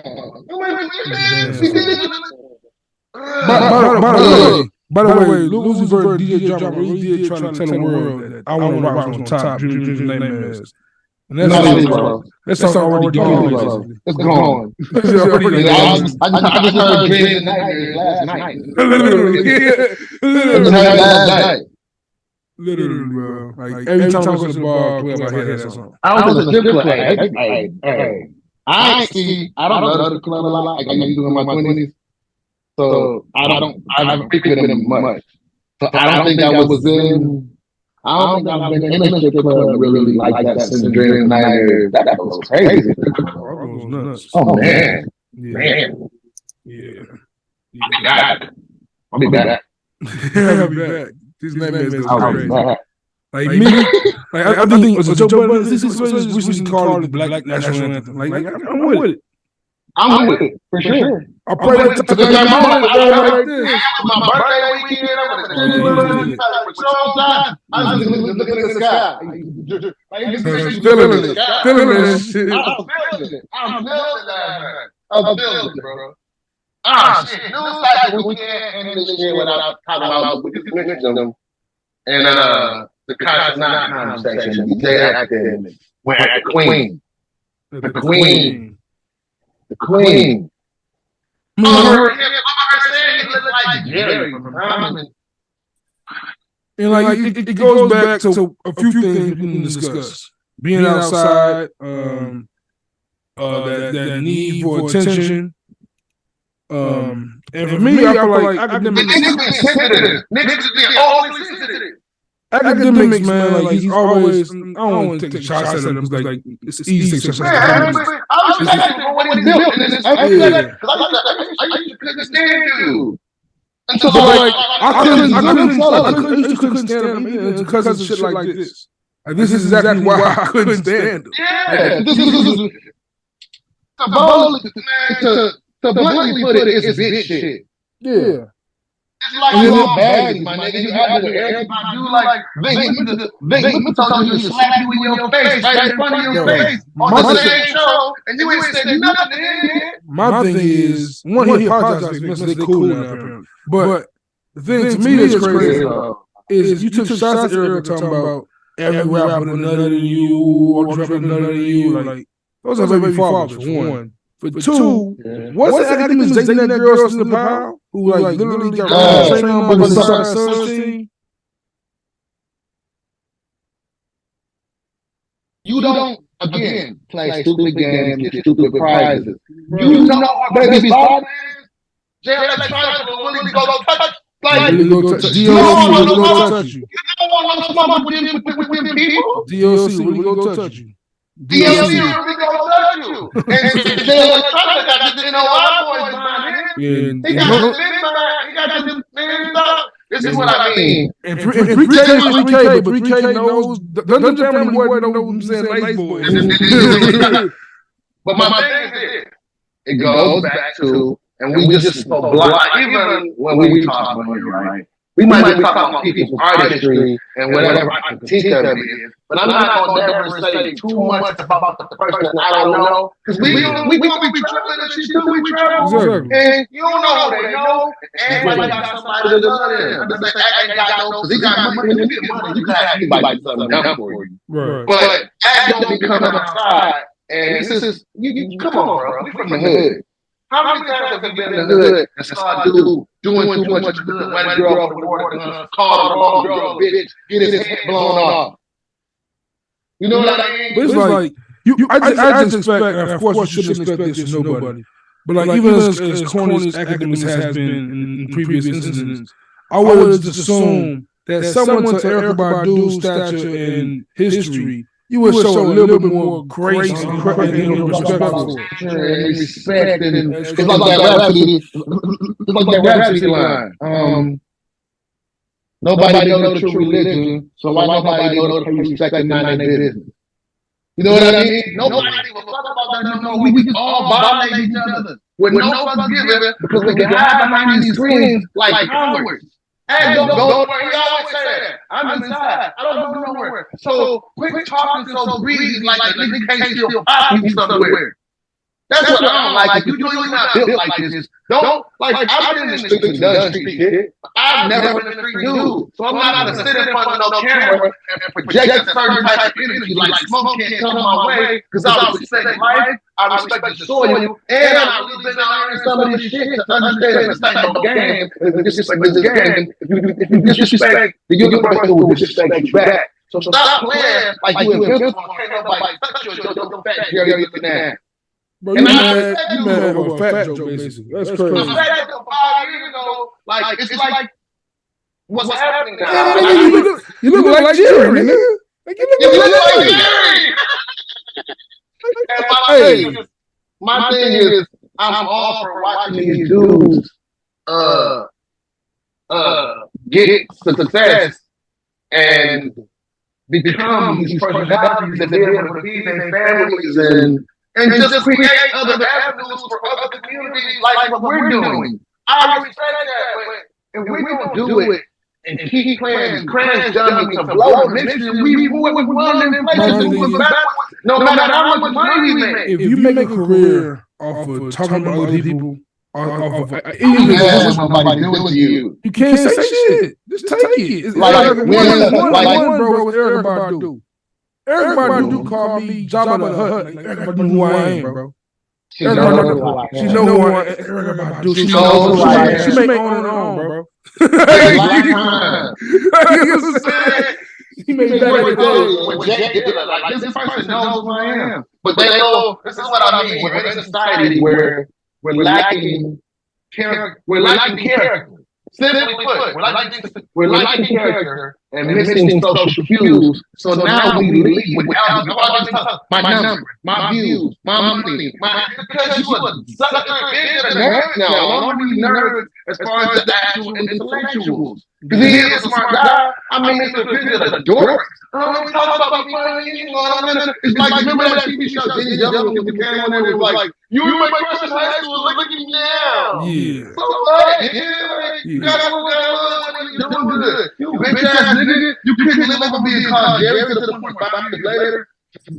The shit written on her name made you go on a rant to the world about somebody who, yeah, you make you a little bit of money, but but shout out to Erykah Badu. She responds. She is so amazing. She sold out for pussy fake flagrant incense, and she put the picture of Jerry on there with a chain that said Livingston, which is academics real. But her response was, did you see her actual video response?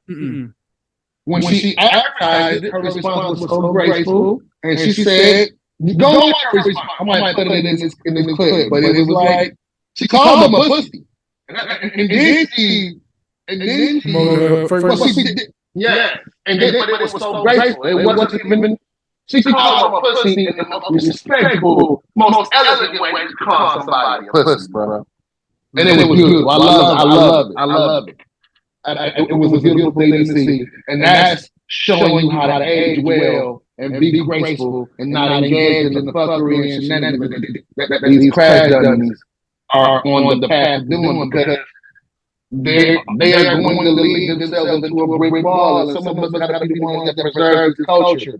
Hip hop 50, all of this stuff. If we continue to let this be the next, and we can all coexist. The fuck we ain't going nowhere. But that's why these avenues are important, because as long as we're alive, we gotta be the ones to put it into another generation, so we can still have some of us generations continue to preserve the essence of what this is. Because if we let acts, and I respect you guys, but if we let these people run this culture, this hip hop, this celebration, man, they run that around. Yeah. For me, like, we discussed Casanat. I think Casanat is like early 20s. Like, the thing about academics that's so mind-boggling for me is academics is my age, maybe a year younger than me. Like, bro, how are you raised, bro? Like, when you so you know you weren't raised like to be no sucker. And like 5 years ago, you 27, whatever you is, whatever. You think after 5 years in this shit that he would mature. Right. And he just hasn't shown that maturity in 4 years. He's so mature, and he shows his mature business acumen and stuff like that. But I'm like the actual. But even then, he's still kind of immature, because he got mad at the character trait. He gets mad at Charlamagne that come on your show. Like, Charlamagne, look out for you here and there. Like, why do you need him? That's where you are. And to cry about it, where I get it. That's what it is. It's the entitlement. Yeah. It's the entitlement of this. I don't want to new generation, because it's the entitlement of the melting pot that social media creates. It's young people, it's young motherfuckers, old people. We're in a, like the same way we're in. Everybody got a podcast. We're in the opinionated, talkative era. We're in the entitlement era, bro. And I don't know where we're going from here, but it's scary looking. It's scary looking for sure. That's why Bitchassness still is important, bro. Super important, because like we with of the same generation in a sense, but we're from two different eras, and we also have morals, ethics, and codes. We stick by them strong, and we stay knowledgeable on what we talk about. We're not just talk about some bullshit and go. We gonna talk our shit about Justin. Yeah. Like Dwight Howard, we just about Dwight Howard. We out here just Dwight Howard. We make jokes about the white who he is, but like, you out here in the DMs trying to do a shit about. Trying to have about some of this shit, but the whole, at the end of the day, because I don't even want to keep using words like we're just so moral high. But character. That's it. Have some fucking character. You don't get crash out. Yes, this is really like. Like, yeah, come on, man. I want to see us do well. I want to see all people, especially with these motherfuckers trying to put this gunnery raw energy. We need, this is imperative that we fucking exercise and exude some character every now and then. Yeah. It's imperative that we do it. And like for me, like honestly, I want act to change, because I want act to have a career in 10, 15 years. And honestly, hopefully it doesn't, but like I can see a gimmick like this getting old, getting tired, and getting more dangerous for him. Like it's like you getting old, you gotta mature. And like as time goes on, you keep calling women bitches and doing all this wild shit you're doing, you're gonna start losing bags. It's gonna happen. You're gonna start losing bags that way. You get you can have your opinion, but you don't gotta be so visceral about it. Like he be calling men bitches down in the bitch and all that wild shit, and I get it. Like you on Team Tory, you had Tory's back on that shit. But bro, and it's the inflection and the vocal tone. It's the inflection and the passion. He's saying like he's mad. Like, what you doing? Like he wanna fight a girl. Like, what you doing? Like he wanna go fight a girl. But you know, and it was always the type of dude though.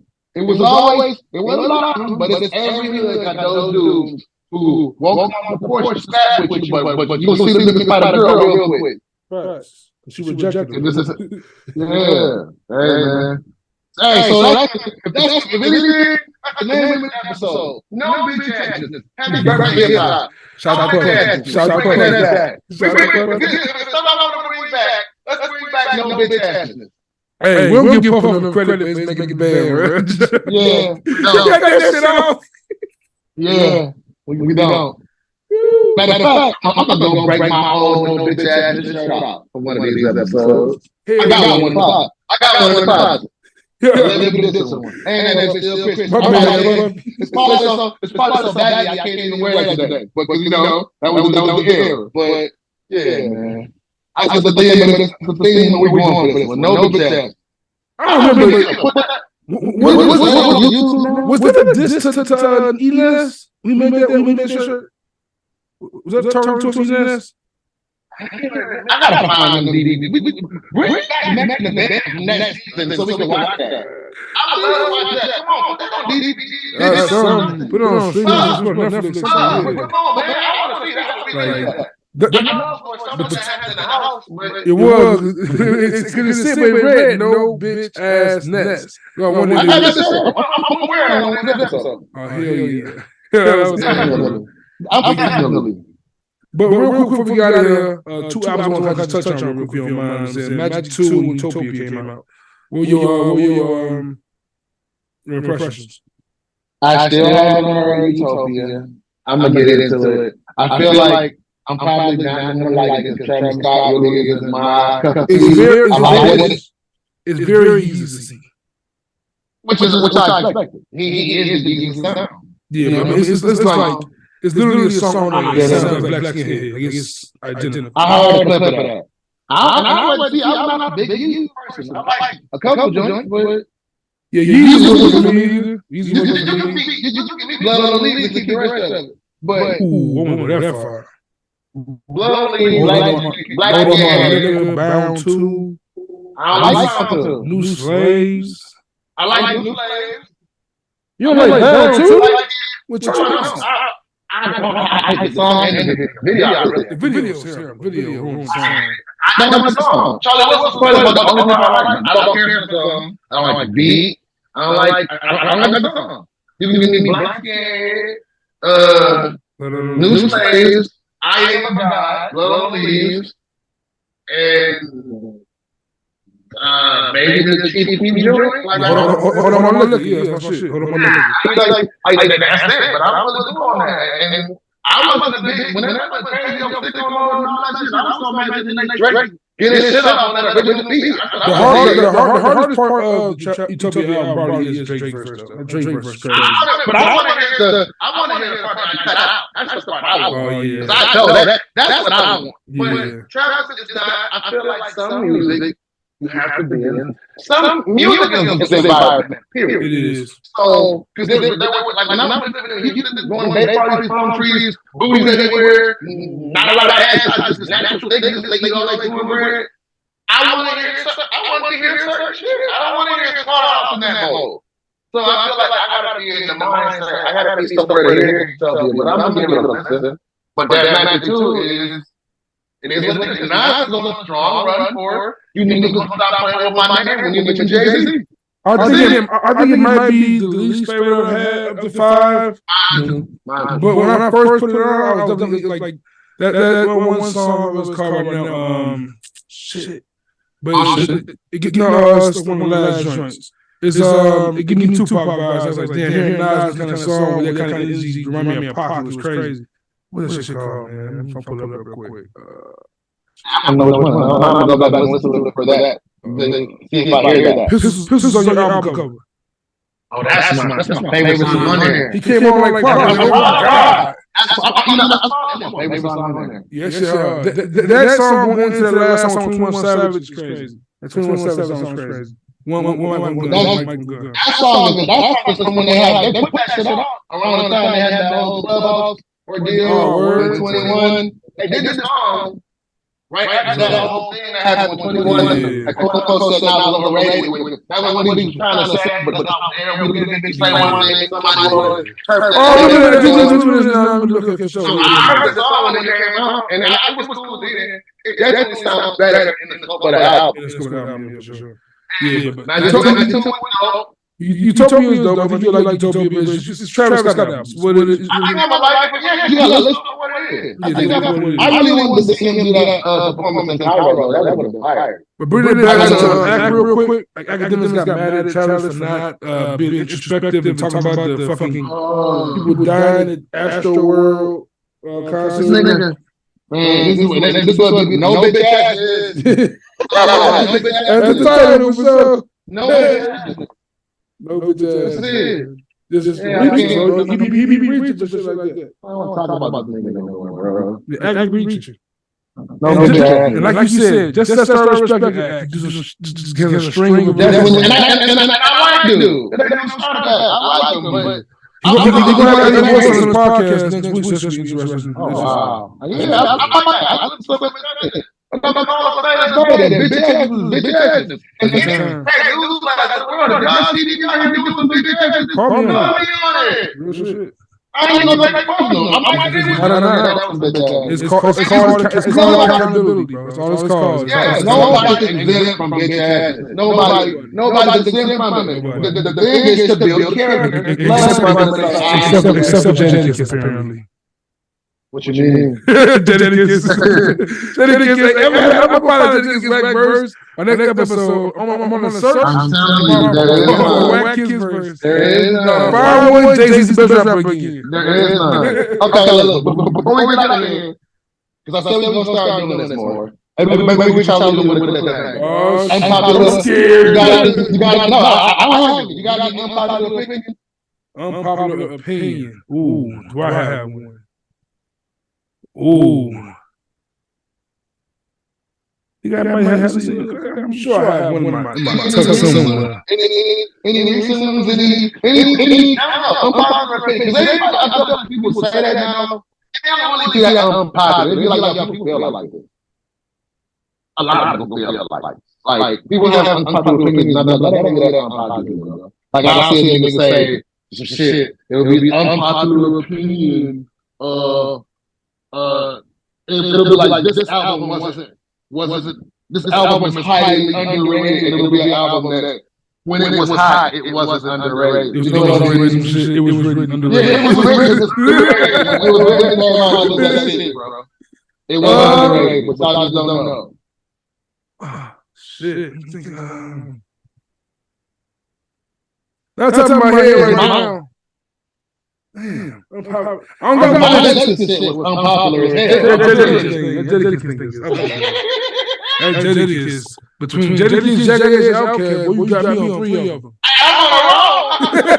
Hey, Jadakiss, Outkast, bro. I've already accepted it from watching the first episode that as the fan base or as the viewership, because I don't like saying that. But as the viewership grows, I'm just gonna step into my role. I'm gonna be back. They're gonna look at you like you are a soul-bearing child of God who, and I'm just gonna say crazy shit because whatever, but I feel how I feel. Let's see. Unpopular opinion that I'm gonna end off with, I guess, is I don't know, it was unpopular or not, but like, all right. Lil Brother is better than Mobb Deep.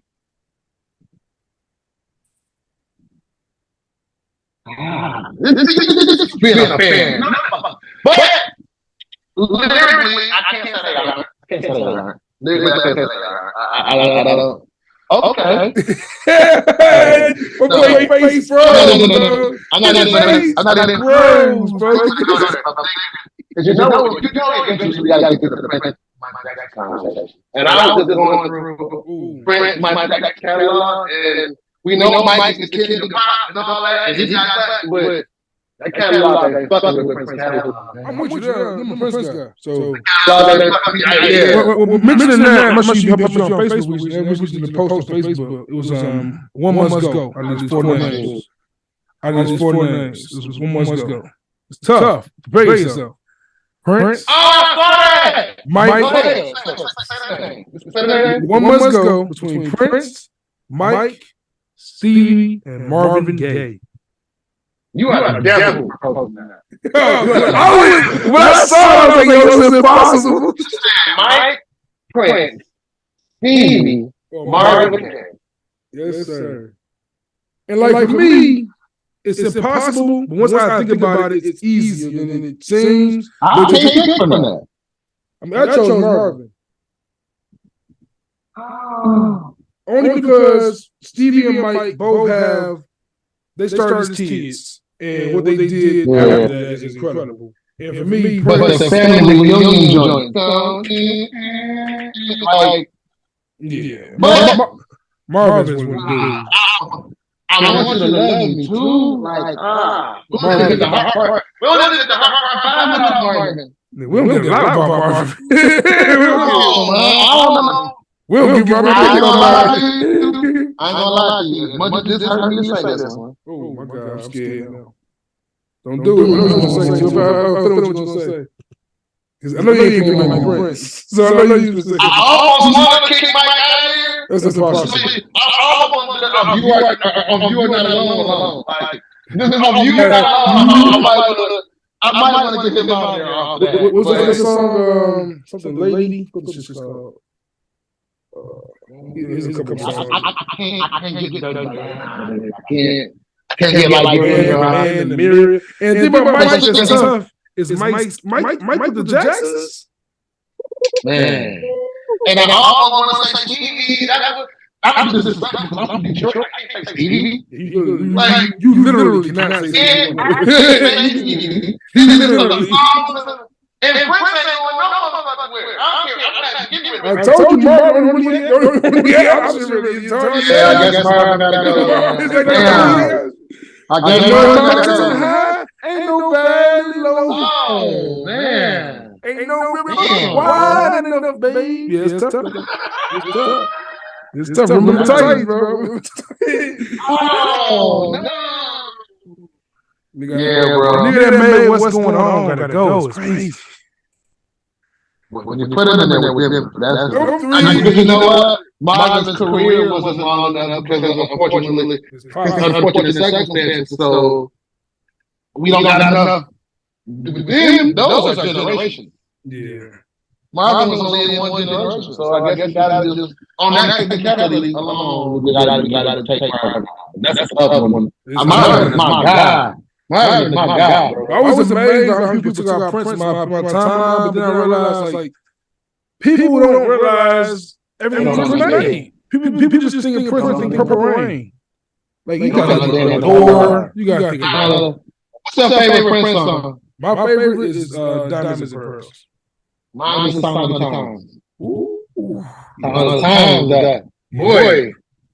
But beautiful ones, it's so many, man. When Doves Cry, I Want to Be Your Lover. Prince, man, is that man, bro. Prince is that man. Yeah. And he played all the instruments. He played. You ain't got no cliffhanger for this, man. No cliffhanger. I mean, nobody better than Bob Deep is up there. That's not hard. I don't think a lot of people argue with you on that one. I think hardcore Mobb Deep fans would. Because I would argue that. Because I still feel the way I feel. But Little Brother is a poet, you know? And we gotta find a way to get Rhapsody up here too. But before we get out here, I want to say that because pop culture is at an all-time high. I'm not here to vilify it because I understand that like I don't like the whole picture. But it's so drastic and overwhelming. And I saw somebody I can't remember who said it. The game needs a Lauryn Hill in today's time. We have one Rhapsody. I just want to see Rhapsody and Star Rock and other like women of that caliber and that nature and put as much pound shit. Come on. Allow me to plug Chicago shit. I know she's very unpopular amongst the world. No name. She's very woke sometimes. No Names album just dropped Friday. Did it? Yes, sir. I'm gonna go to because you know one time in the inception of like the inception of BKC, there was a time we did our own verses, playlist, and me and Big went ahead, Chicago versus Detroit. And Big said, "Man, you could have got me. You could have got me, but you had to pay no name. So.